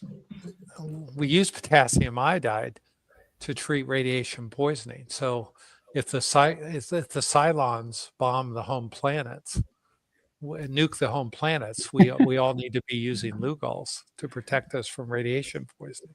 Oh, that's awesome. So I'm gonna survive a nuke blast then. You probably will with as much that you take, but yeah. But 25 milligrams is 10 drops of 2%. And the thing that really freaks you out is 5% is exactly twice the concentration. So even though you're going from 2% to 5%, you would think 4% would be twice as much. But because the 2% is really 2.5% and the 5% is 5%, when you go to 5%, you cut the drops in half to get the same dose. Okay, is that because the dropper gets a different size? You're getting a higher concentration per drop. Oh, okay. So what? So then wouldn't that make 2% 3.125 milligrams of No. total iodine? Well, because I'm just saying No. that the Lugol's No. 5% says 6.25 milligrams total per drop. Yeah. You want to know of what is the bioavailable iodine. And Okay. if you do 10 drops of 2%, that's 25 milligrams. If you do 20 drops, that's 50 milligrams. So rather than do 20 drops, we put you on 5%, and you Right. do 10 drops. You cut the drops in half and do 10 drops of 5% is equivalent to 20 drops of 2%. And that's really confusing. It is, because I need a freaking decoder, because I just had this chart up and it said that the 5% of Lugol's has 6.25 milligrams per drop of total if you add those two numbers up. So, but are you saying that's because the potassium is 24%? I did find that is 24% sodium then, which Yeah, also you're talking about a salt. So right. So anyway, okay, so that's why. It's how much of bioavailable iodine you're getting per dose. All right. Okay. Awesome. Well, they couldn't have made Does that that any make sense? easier. Wow, No, that is confusing stuff. It's not easy. It's not easy. Yeah. Well, and I'm right, and I would be right to say that the reason that they're not putting it just on the bottle is because it's J. Crow's isn't the one that went through the whole deal to make it so you could take it orally, you know. Yeah, they're not. It's not a prescription medicine. It's an over-the-counter iodine, and so you have to go to an independent source to know what the conversion is. All right. And nobody knows what you need. I mean, you had an obvious iodine deficiency because when you replaced your iodine, you started seeing your color vision came back, which is a great example of an iodine deficiency.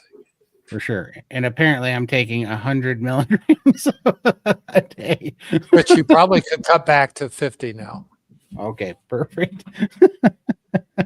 Which I thought your I was taking this whole time. Your body should be full now. Awesome.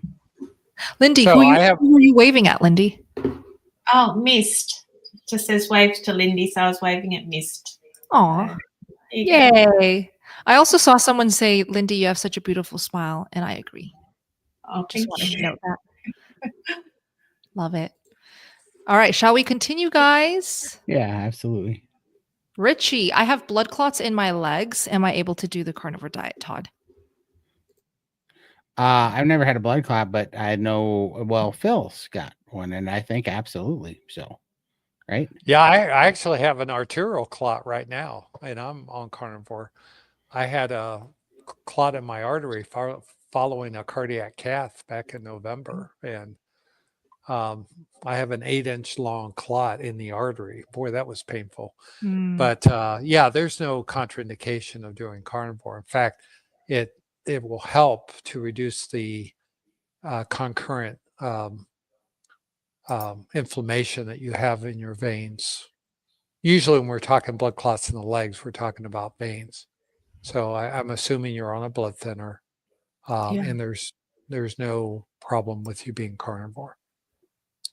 There we go. Perfect. That's awesome.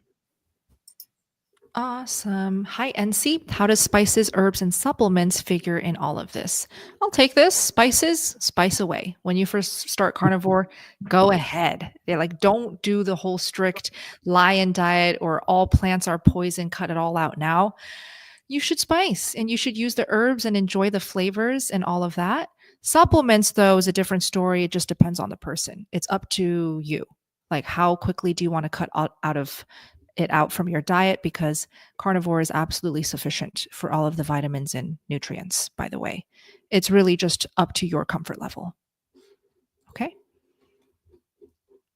Hello. Anyone have a grounding mat that, yep. So it was called, Alyssa, if you don't mind refreshing. Hooga. Hooga. Hooga is the brand that Raymond and I have. Hooga is a good one. Thank you. Isn't that one of those things that Middle Easterners smoke tobacco out of, like 6 at a time? I think that's No. hookah. Hookah. That's a Yeah, hookah. that's a hookah. I'm sure it's a play on words, though. Hookah. Yeah. All right. Michelle, newer to carnivore, welcome. We cheated over the holiday and felt worse. About to have 36th surgery, and I have 4 autoimmune diseases, psoriasis being one. I had it. Has anyone else or anyone healed on carnivore diet, not just Lion? Oh my gosh. Thousands upon thousands have healed on a carnivore diet. You do not need to go Lion to heal. Period. You do not need to go Lion to heal. Carnivore can give you the healing and the benefits before having to try Lion. So please don't suffer by jumping on the Lion diet because you think that's the only way. Let's see. Alyssa, do you want to chime in here? Yeah, I mean, I experienced so much healing just going to carnivore for several months, and it was not until I realized that I could feel a little bit better that I went to like cutting out other things and went down to Lion diet. But not everybody has to go down to Lion diet. I think if you want to experiment with it for a few days and see if you feel any different, but I think would you guys say like 99% of carnivores are experiencing healing without having to go on Lion diet? So Yeah, Sure. absolutely. Yeah. I do want to make the point, though, that we see a lot of skin issues that Yeah. are very sensitive to dairy. Yeah. And, Here. Right. you know, that's probably one thing that I would be a little cautious about: cheese and milk and heavy point. cream, and things like that. If the Yeah. psoriasis is persisting, but psoriasis can be tough to heal. But Right. most people start to see improvement within 6 months, but it might take longer. Skin will be the last to heal.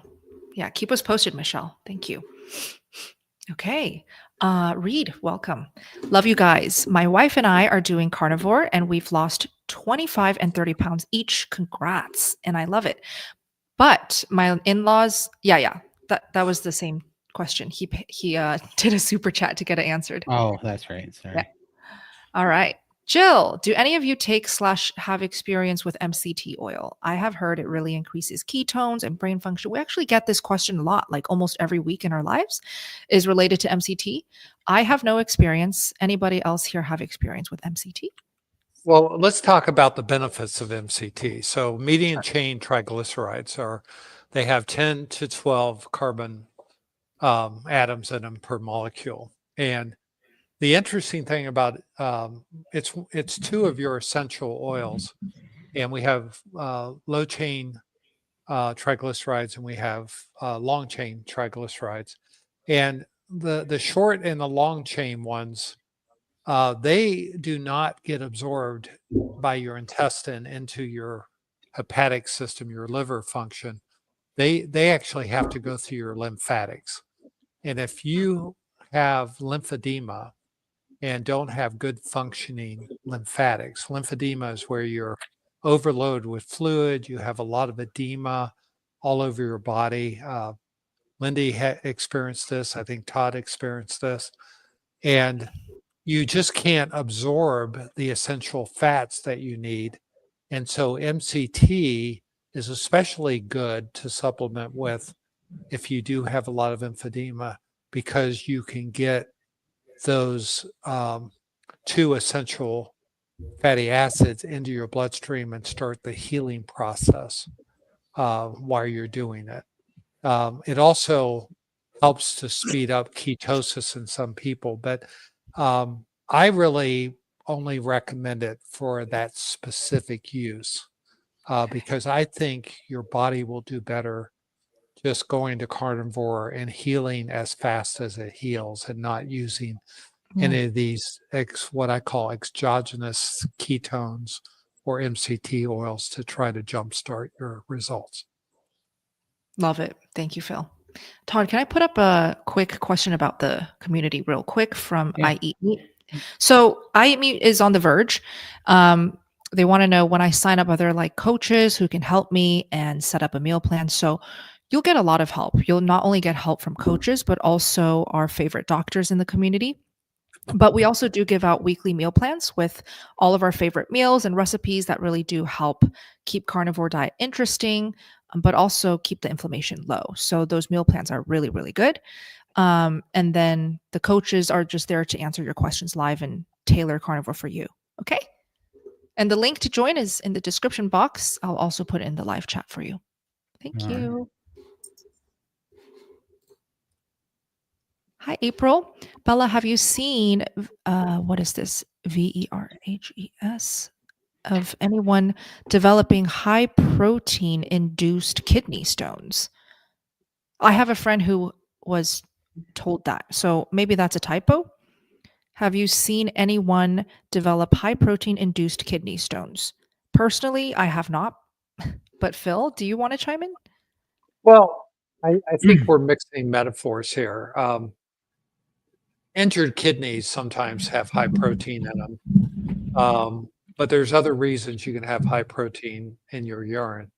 It doesn't always mean kidney damage, but kidney stones are more related to your your metabolic health, where protein is more related to your kidney health.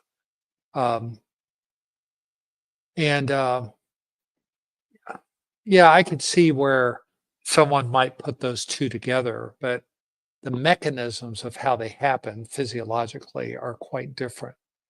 So one doesn't tend to cause the other, but they could coexist. But both of them do improve with going carnivore way of eating over time. So I wouldn't be adverse to being carnivore. And does eating a high protein diet hurt your kidneys in any way, shape, form, and fashion? Well, not in the doses that we use in carnivore. So there was some research they did back in the 60s where they were giving people huge amounts of protein. People thought that might damage kidneys. And then there was this theory where people with chronic kidney disease, especially from diabetes, would start to see protein in your urine. And they actually thought, well, you're losing protein from your kidneys, so you need to restrict the kidneys. And then they found with research that that was actually 180 degrees wrong, that you don't restrict the protein, you actually give more protein. So we usually recommend about 1 gram to 1.5 grams of protein per pound of body weight. And that's not high protein, that's adequate protein.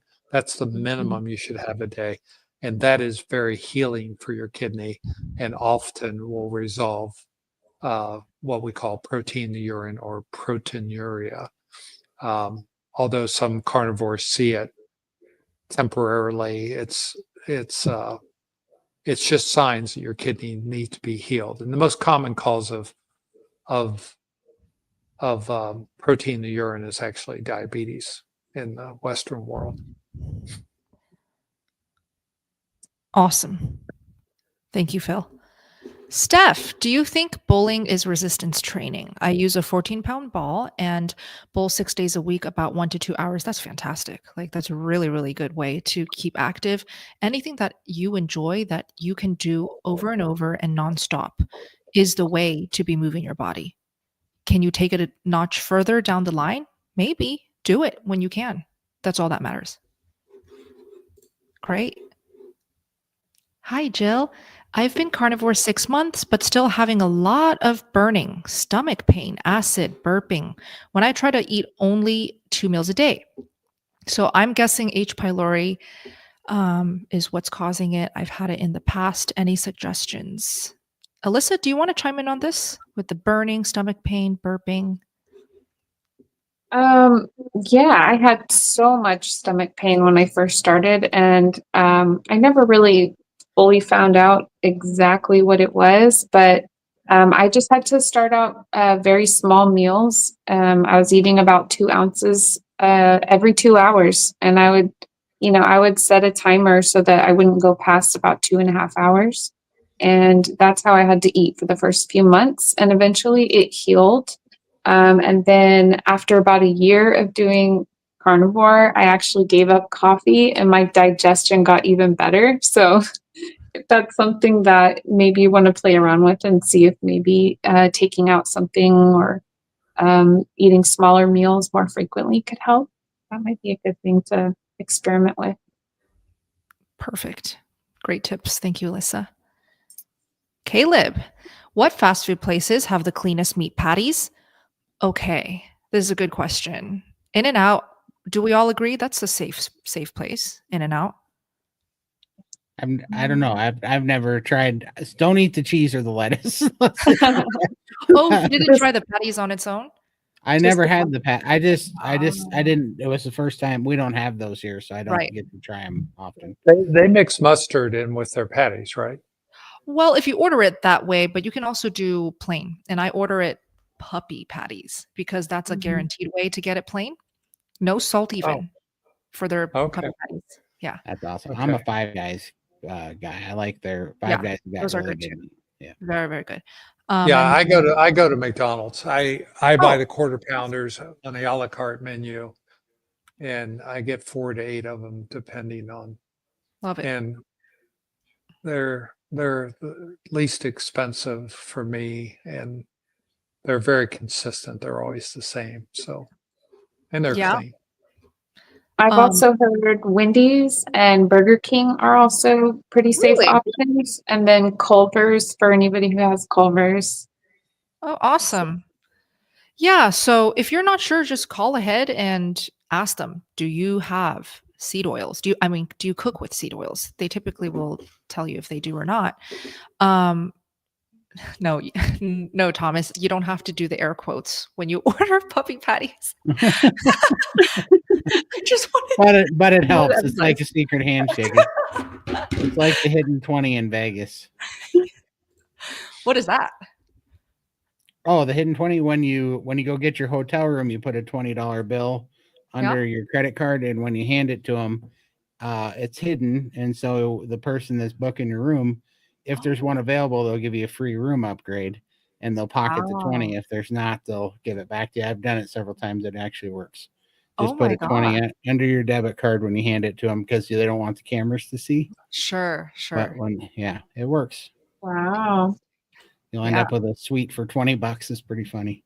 Whoa. Okay. I'm gonna try it on the cruise. There you go. I've never tried it on a cruise, but it works. It works at the RAF for sure. Cool.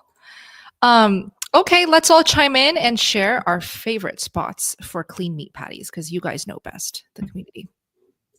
Awesome. Yeah, that's awesome. Hi, because you asked.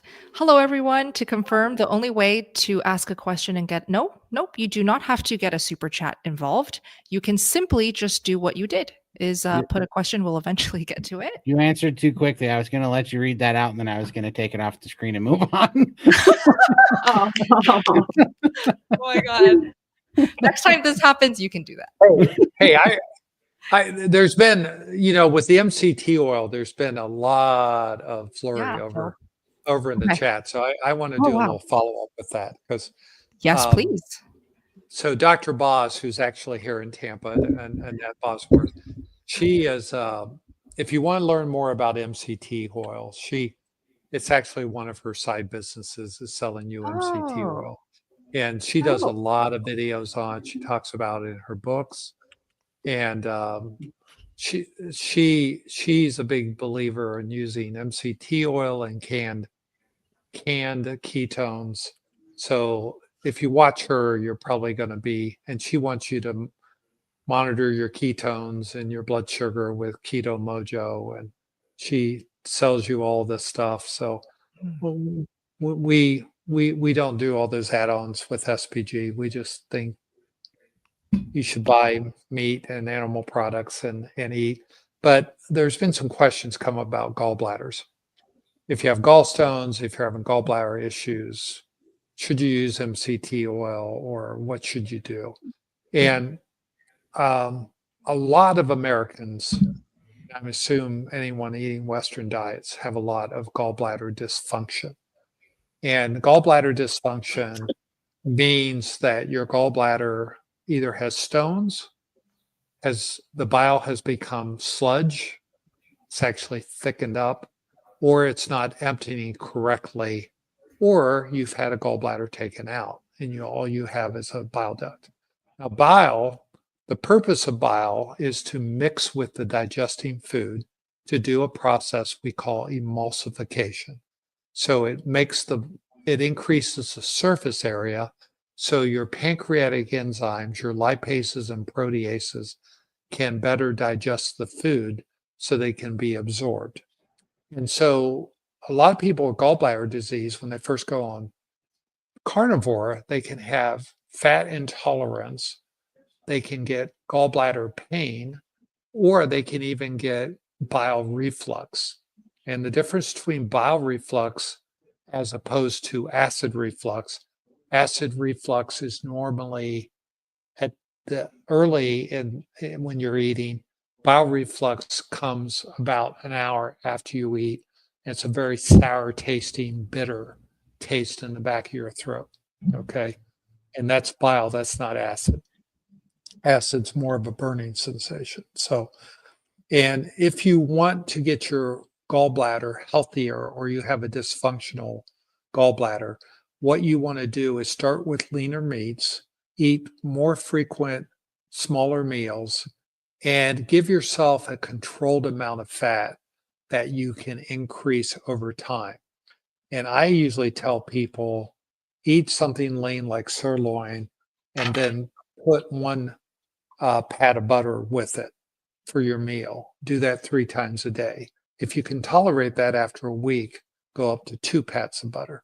By the time you get to a tablespoon of butter with each meal, you should be able to eat just about any fatty meat you want. But that gives your gallbladder a chance to get into the rhythm of carnivore. It increases your cholecystokinin, which is the hormone that causes the gallbladder to constrict and empty in it, and it will keep dissolve and your gallstones will start to dissolve and the sludge will go away. So that's a strategy for all you that are asking about gallbladder.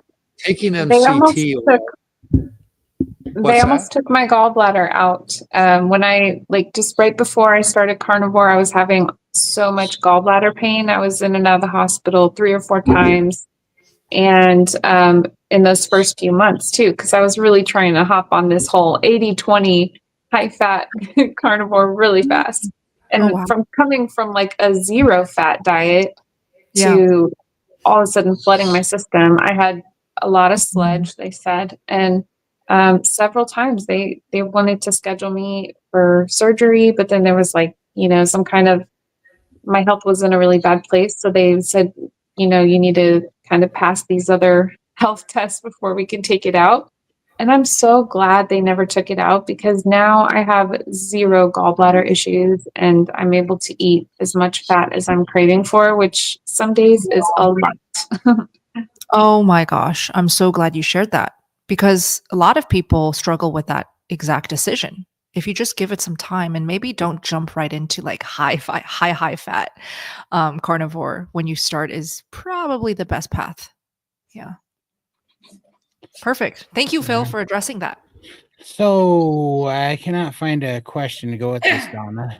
Donna, type your question. Yes, please. And so, we'll save that and come back. And then Ben did that, but then he did this. So oh my God. Ben. Okay, I know Ben because we chat all the time on Instagram. He's such a wonderful supporter. Thank you for all the support. Like, seriously, you're such a great carnivore and also member of the community, because anytime I post anything, he always reshares it. He always tells me he tried a recipe, tags me in his recipes. I love it all. And it's very good to see you here, Ben. Welcome. That's awesome. All right. So, Donna, if you want to post your question, I'll come back and check for it. Yes, please. We'll circle back to Donna. Did we do this one yet? No, we have not. Hi, Dawn. This week, I started to not want to eat anything. Hamburger just makes me sick to my stomach. Plus, I'm just so tired. I've been doing so well this week. Is this normal? Sounds like meat aversion, Dawn. Maybe switch it up. Don't eat hamburger and try something else. What about some eggs and pork belly? That sounds good. For Try sure. some pork belly. Yeah, variety. We'll fix it. I am crumbs. If someone is on Wegovy, should they stop prior to starting the carnivore journey, Phil? Wow. The best way to get off of GLP-1s is to never start them. So, yeah, the way you get off these is we've had people start carnivore on them. We have people that are still taking them on carnivore. We have people that have stopped and got them out of your system. The problem about stopping getting them out of your system is they have a very long half-life and they're not truly completely out of your system for months. So I would just get started on your carnivore journey. And if you talk to your doctor about stopping it, it will wean out of your system just on its own by not taking it. Awesome. Hi, Sarah. Welcome. My husband and I are beginners. Oh, welcome. How did you prepare that many eggs to make them different but healthy? I think maybe she's referring to when we started off with eating, like Todd, you said you ate, up to or more than 40 plus eggs. I was saying 24. So how do you cook them? I didn't. I separated the yolks from the whites, and then I drank them 18 at a time raw. But I was doing that for testosterone, and that worked. So that was worth it. And honestly, it's 18 egg yolks. It's not that much. It's about 12 ounces, and they taste just like egg yolks, even raw. So they taste great. So did you even like I put blend a it little or mix salt on it them. at all? Okay, I but put a you little ate it. salt. Got I'd it. salt the top of it, and then so like my dad used to say, he's like, it's like drinking from a spittoon. Once you start, you can't stop.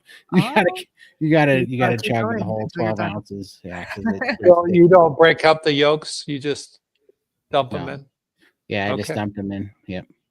Nice. So worked just fine. Yeah. That's great.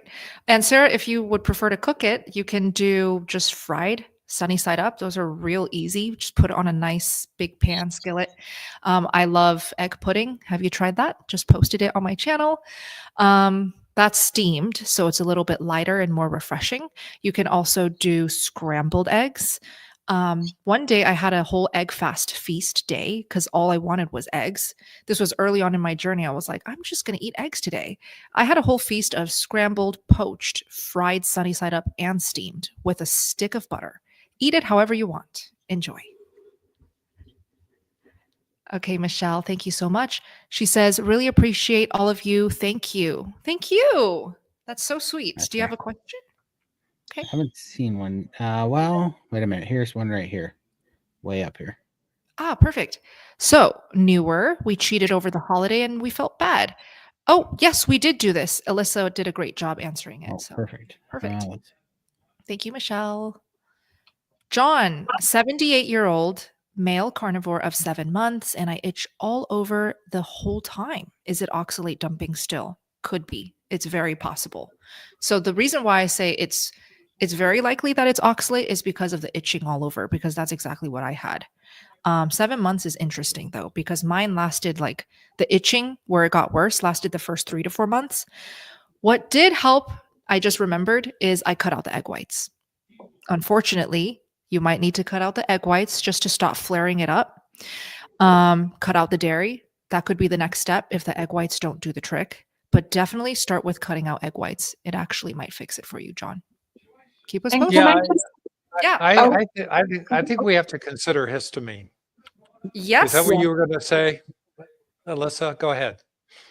well, that was part of it, but I was just going to say that, Bella had to cut out dairy at one point. She had to cut out eggs at one point and cheese. And now she can eat it all and she's not having these reactions. So there's hope. So I just want to throw that out there for anyone who may have to, like, she gives me hope every day. Like right now I'm on a very strict lion diet, low histamine.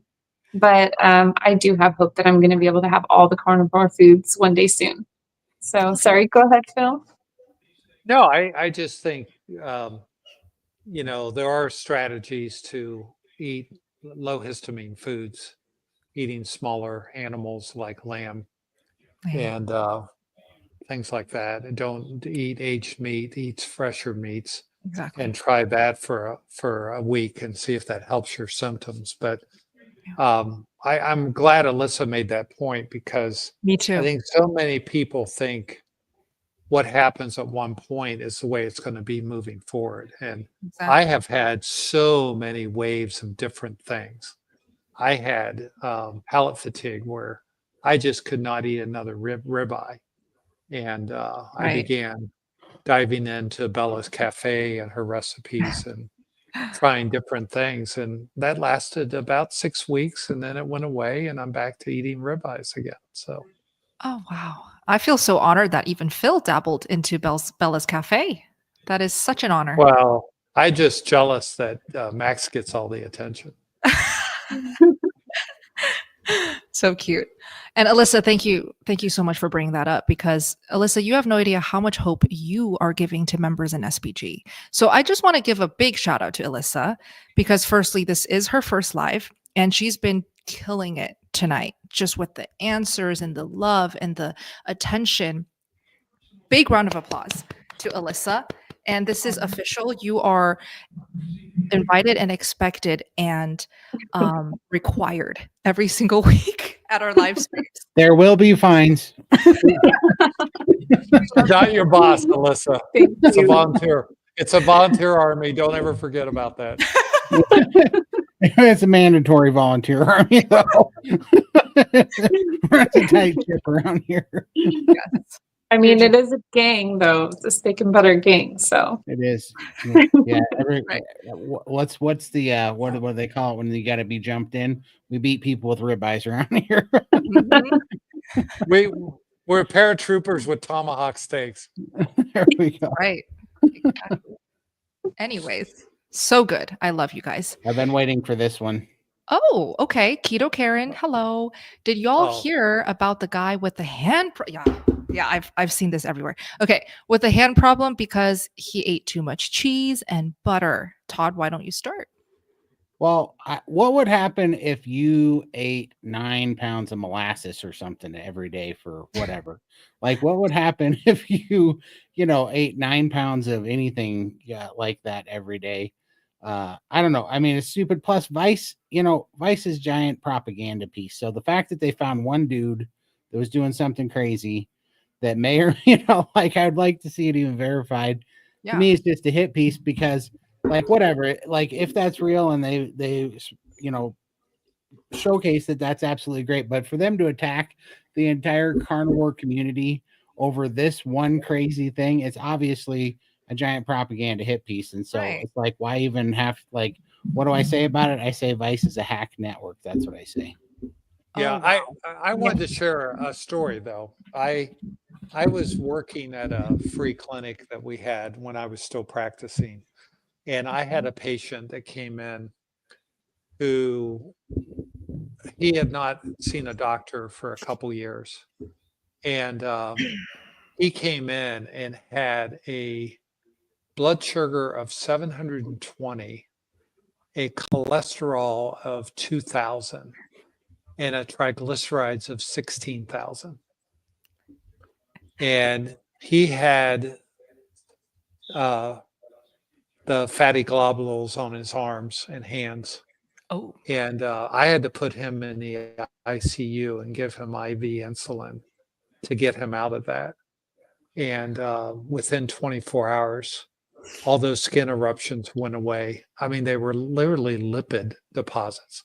And when I drew his blood in the ICU, when we put the IV in, drew his blood, and before she could finish the 3 vials of blood, the one vial looked like it was full of whipped cream.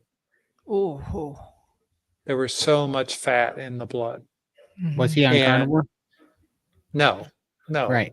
He had severe insulin resistance. And so it wasn't his diet that caused that. It was it was the insulin resistance that caused it. But we got him out of that very quickly, and the skin lesions went away the next day. I mean, it was incredible because it was a transient thing. But he looked as bad as that guy in the picture on that article. But you got to treat the underlying problem, which is the hypertriglyceridemia and the hypercholesterolemia. But that was not a lipid problem; it was an insulin resistant problem. I proved that with IV insulin within, 12 hours. So Awesome. Amazing. Yeah, and I was reading something about it that I think they were calling it xanthelasma or something like that. Yeah, xanthelasma is what they're called. Yeah. And it said that about 1% of the population is affected by this. And they were saying about half of the people who have xanthelasma have high cholesterol and the other half doesn't. And so it sounds like it's completely unrelated to diet at all and high cholesterol. It's actually a lipid metabolism disease. So, some people, the guy I had, it obviously went away when I treated the underlying disease. But I have seen dermatologists have to do surgery to literally take each one of those off for people that have the idiopathic xanthelasmas. But, anyway, that was a hype piece. So yeah, definitely. So that's a black swan event. Wow. Nice try, Vice, you fear-mongering hacks. Yeah, and it's Vice. Come on. It's Vice. Yeah. Okay, I can welcome and thank you. I got good news yesterday. I've been type 2 for 20 years, and the first 3 months of strict carnivore, my HbA1c only went down from 6.8 to 6.6. Now, 6 months later, it's down to 6.1. Awesome. It was great meeting you in Adelaide, Bella. Yay! That's awesome. Aww. So glad I met you in Adelaide. That is so great. That's amazing. So much hope. Yeah. Keep going. Keep us posted, please. And congrats. Go back. There we go. Okay, Elena, how healing is alternate day fasting? I want to heal my thyroid and high blood pressure and lose 20 pounds as a side note. What do you think, Alyssa? Alternate day fasting. How healing is alternate? I think it just depends on where you're currently at. Like if you've been eating well up until this point. I know that with Raymond's priming and fasting protocol, he gets you to a point where you're able to do the alternate day fasting. And but if you try to do that and you're not fully nourished, then it could really wreck a lot of your hormones, and you could do things like lose hair and sleep. So that's right. Yeah, I would say get nourished first. Since Elena's female, definitely be careful with getting to alternate day fasting. Biggest thing you can do is eating enough first. What do you think, Todd? Yeah, for sure. Definitely. I think get primed, get fasted, get nourished, get all the noise gone. And then, then alternate day fasting will be sustainable and, then it'll be more effective too, because you'll have a higher metabolism. And from what I experienced, for sure. Love it. Let's do 10 more minutes and wrap up tonight's live stream. Thank you guys so much for hopping on tonight. So much fun, always. Okay, Ale, how do I stop my craving of cheese and cold drinks? What cold drinks? Like soda? Her first name is Ale. Ginger. Her parents missed such an opportunity there. Todd, do you want to chime in? Yeah, I mean, just eat your way through the cravings and they will go away. That's what I did. It took 5.5 weeks, and soda was my worst, by far my worst addiction. It took 5.5 weeks for that to go away. Anytime I was having a craving, I just ate bacon and eggs until I was stuffed. And 5.5 weeks later, I was free and haven't looked back since. And once you're free from that stuff, even the cheese is really was way easier to get rid of than the soda. So. Oh yeah. And Lindy, you say that you can't enjoy cheese at all because it's a slippery slope for you. It is, yeah. I love cheese. If it's in the fridge, it's calling my name, and I can't stop thinking about it until I eat it. So I just can't buy it. Might as well just have a packet of, sugar bickies or something. It's the same thing to me. So I have to stay away from cheese. Gosh. Yeah. Is there meat? And that gives you that off switch, which is what I lose all the time if I'm under eating. So nourish your body with meat. Love it. Wise words for that fella that was eating 9 pounds of cheese a day. He should have heard you talk about that, not being able to moderate cheese. I know. Was it really 9 pounds of cheese or 9 pounds of meat and cheese? Okay. I heard it was 9 pounds of cheese, but I don't know. Oh my God. That's a lot of cheese. It was mostly cheese, and they said he would wash it down with sticks of butter. And how did he? We don't really know exactly what he was eating. How did he poop? Yeah, I mean, if I eat 9 pounds of cheese, I will not poop for a lunar month. Well, maybe it canceled out with the sticks of butter. Maybe, maybe so. Trying to make it believable here. Oh man. Yeah. Yep. Okay, what's my favorite butter? Have I ever tried West Gold? Oh my gosh. Okay, Lindy, you know West Gold, right? Yes, that's what I use. I know. Yeah. So West Gold is, I think, the best butter you can get in Australia. And yes, I had the chance to try West Gold. I think it's incredible. You guys are very lucky to have West Gold. And my favorite butter here is Vital Farms. Most states I get Vital Farms easy peasy, but for California, I will always go with Raw Farm raw butter. That is hands down the best butter. Okay. Hi, Amanda. Strict carnivore over 2 years, down 65 pounds first year, nothing since. I raised calories, I cut, I fasted, nothing. Diagnosed with cancer 6 months ago. Ideas. Wow. I mean, that cancer update, I have to wonder, right? Does that have to do with it? Do something with the stall? Phil, what are your thoughts? Well, I think with cancer, the first thing you got to do is start consuming videos by Dr. Thomas Seyfried on the use of ketogenic, getting in ketosis.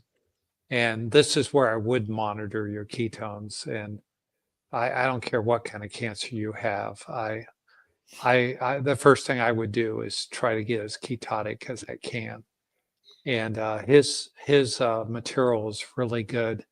You'll find him on interviews with Bella, with Dr.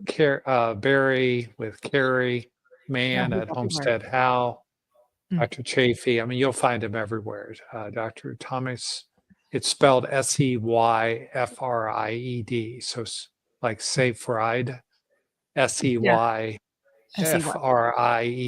Fried eggs. Yeah. Thomas, he's from Boston University. And his stuff is incredible. The interesting thing is he's reproducing research that has been known for 100 years.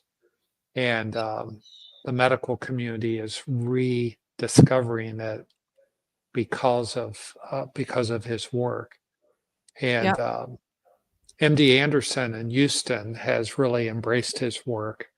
And obviously Boston University, but not every cancer center has really embraced it. So we're not saying you treat it with diet alone, but we say you treat it alongside the proper diet with a ketotic diet.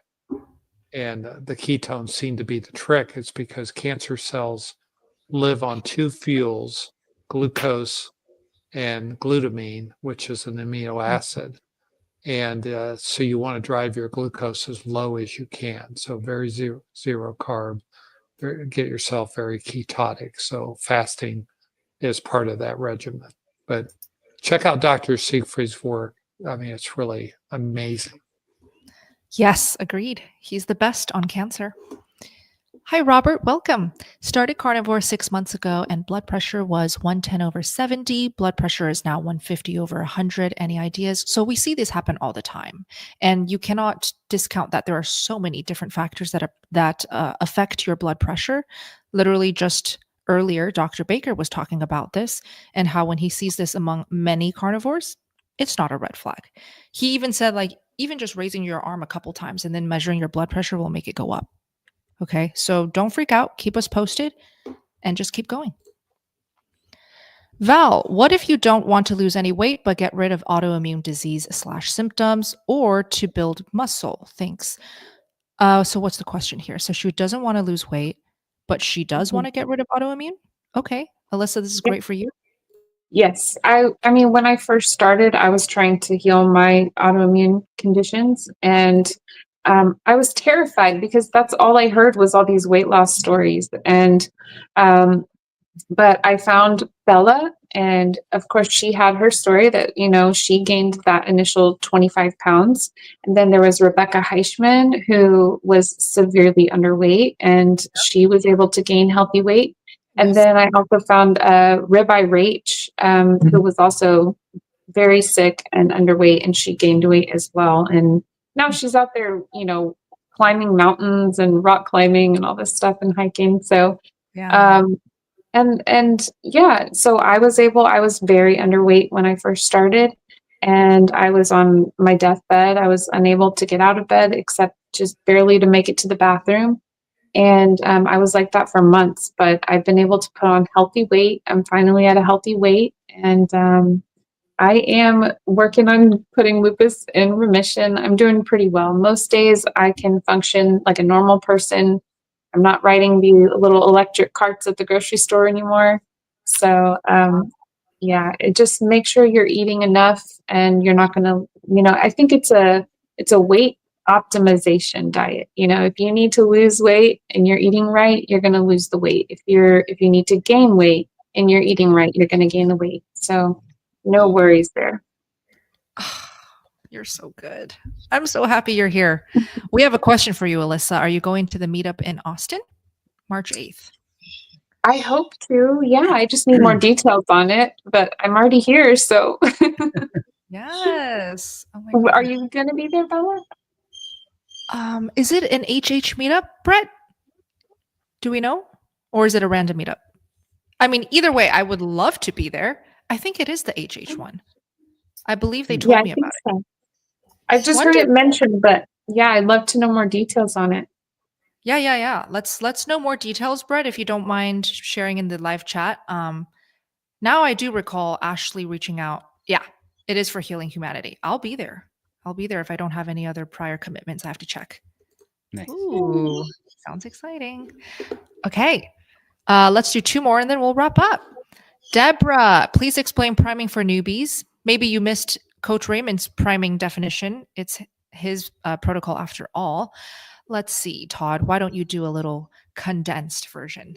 Yeah, I mean, basically priming is a protocol that Raymond came up with for SBG, and the purpose is to make sure you're not under eating to nourish the body so that you can heal and open up your appetite so that your metabolism will heal and you'll heal up, and then you'll get to notice, through that program, you notice a lot of things that you may have missed. You may not be familiar with, like I wasn't, like leptin sensitivity, like what it's like to do a nourish fast instead of having, actually, the biggest thing I found was what it's like to have a functioning metabolism, to have a high functioning metabolism. I never felt that in my whole life.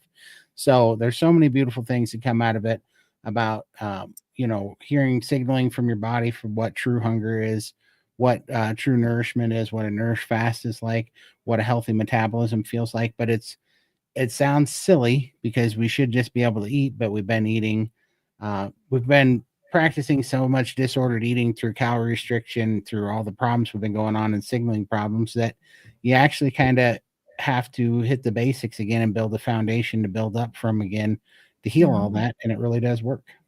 Yeah. I love it. And it's almost like retraining your appetite and your hunger as if you were a baby. And so you get the reset that you need to go back to just following your body's cues. It's so beautiful. And I think the best thing about it is you do have this wonderful team, basically everyone here, and a lot more amazing voices as well. Just hold your hand through the entire process. Coach Raymond himself, who created this whole thing, he's always in those classes weekly, troubleshooting, answering questions, helping all the members out. it's just a beautiful, active community, really. And you get the support you need. So feel free to join us if you want more on priming specifically. I would highly recommend that you join the community for that and not do it in the dark. It just doesn't work as well. There's the link, 100%. guys. Yes. And this is a perfect question to end it on. I love this question. Oh, perfect. Hi, Cisse. Welcome back. Hello, fellow carnivores. I was wondering how carnivore started to be talked about and practiced. Does it have a chance to be mainstream? This is a very wonderful question. Like, it's so full of hope when I read it. How was it started, guys? Do we know? Who's that guy that everybody, obviously, yeah, I think so. Before Sean Baker, even. Yeah, I think it's the Bear Owsley. He was like one of the first. And I would say Charles Washington. He started the whole zero carb movement, zero carb community. And honestly, zero carb is a bit confusing because people are like zero carb, but carnivore still has carbs. Zero carb is really just only animal foods. Although they were pretty strict back then where they wouldn't allow too much dairy. They didn't even allow salt, But it started with the zero carb tribe and then it slowly blossomed into carnivore. We would agree that that was Sean Baker's doing, right? He named it the Carnivore Diet. So exactly. He went on Joe Rogan. He honestly was the reason it blew up, in my opinion. Is he went on Joe Rogan and talked about it, did tons of really life-changing podcast episodes, which changed my life because the first podcast episode that I heard was Kelly Hogan on Sean Baker's podcast. So I'm very grateful for both of them. And then Todd, does it have a chance to be mainstream? Yeah, especially what they say in the next 30 years, men won't be able to father children at their rate of decline of testosterone or something. I've seen that like 3 different times now, and I don't know if that's 100% accurate or not, but I know a lot of men that have low testosterone and hormone issues that are healing up on carnivore. So, I mean, I think we just got to wait them out. If nothing else, we're gonna breed out everybody else because we're gonna be the only ones kicking out kids still here pretty soon. Yeah. So, I mean, if nothing else, but yeah, I think you can't put a lid on. No, you cannot. The real magic pill, which is really the answer to all the metabolic disease that's happening right now. I mean, as you see, everybody that does this gets really fired up about it because it really works. And they go, man, if I said it before, if somebody would have given me a pill that did all this, I would be on every billboard from here to Timbuktu touting this as the greatest Ozempic / pills, carnivore, whatever stupid thing. But because it's meat, they say it doesn't work. But, it's absolutely the best medicine I've ever seen in my life, and it works so quickly. Yeah, we absolutely are gonna take it over, I think. I think so too. And if you want legitimate data, go to Google Trends, and put in the keyword carnivore diet in Google Trends, and filter it in the last 1 year, and then compare it with the same exact 1 year filter with vegan diet. That will tell you everything. Vegan, carnivore. Okay. That's the truth right there. And so if there's a diet that actually works, that's actually healing people, you can try to shut it down. It will never be shut down because it works. That's what matters. 100%. Yeah. And they can't put the genie back in the bottle. Can't unring that bell. It's too late. Yeah. Awesome. What a great live. With my 28-year-old energy, I could go for another 3 hours, but let's call it a night. He's going to take it easy on everybody else that's really old. Yeah. My 40-year-old energy isn't handling this very well. It's past my bedtime. Firstly, can you believe that Alyssa's, wait, you're already 40, Alyssa? Mm-hmm. No. Yeah, I'm 40. Oh my God, you look like you're 28. Thank you. Gosh, that is awesome. And then Todd looks like he's 25. I look out here. I'll fix that in a hurry. There we go. Now I look like I'm 60. Oh my God, now you look like you're 10. And I just look old. Not at all, Phil. You are full of charisma and energy. It's incredible. I love you guys. This was great. Awesome. Okay. Any final thoughts, Todd, to announce? Well, let's see. We should probably put Hack Your Health out there. Yeah, let me drop that. Thank you. Dr. Phil is going to be putting on an awesome panel for us, right, Dr. Phil? Our You want to best. talk about that a little bit? Yes. Yeah, well, the topic is how to survive as a carnivore in a non-carnivore world. But Yay. maybe by the time we get to November, we'll live in a carnivore world. So we may be outdated. Yeah. For sure. For sure. We're gonna make America healthy again with carnivore. I'll tell We you all what, deserve to be healthy. Yes. if they go after sugar like they're going after red dye number 3 and seed oils right now, we stand a pretty good chance. Let's see. Very hopeful times. Yeah, when the government can, after 30 years of knowing something was bad for you, finally ban it. Right. That's and they said we're losing our glaciers because of global warming, but our glaciers are our government. That's 100%. So things move at glacial speed. So we're very fortunate to have a new administration who's got a fire under their hind end to get things done. So it's going to be incredible next 4 years. And when Healing Humanity comes out, that's going to be great. Oh, yes. We have to really get out and, whether it's in the theaters or on Netflix, we all have to get out and really support it, buy copies of it, give it to our friends, do everything we can to get it out there, because it's all going to be about views. And we're going to have a tremendous opportunity whenever that comes out in the next 12 months. Oh, thank you, Frank. That's so nice. He says, thanks for your efforts. You're changing lives. So are all of you guys, by the way. Last thing I'm going to stress, and then we'll say goodnight and see you guys next week, is you guys make the biggest difference, believe it or not. Not us on the screen doing these live streams. This whole movement is fueled by the community. I cannot stress that enough. If it was not comprised of tens of thousands, maybe even hundreds of thousands of carnivores by now, this movement would not be as powerful and pushing forward so quick. So your voices matter so much. Go to all the live streams. Heck, start your YouTube channels already. Come on, start those YouTube channels, post your stories, film those videos. You have no idea how many people it's going to reach. If you need my help, reach out. I'm actually, Todd, did you know I'm doing a YouTube coaching in SBG only though? I'm signed up. I'm in. Oh, great. I want to know what I'm doing wrong.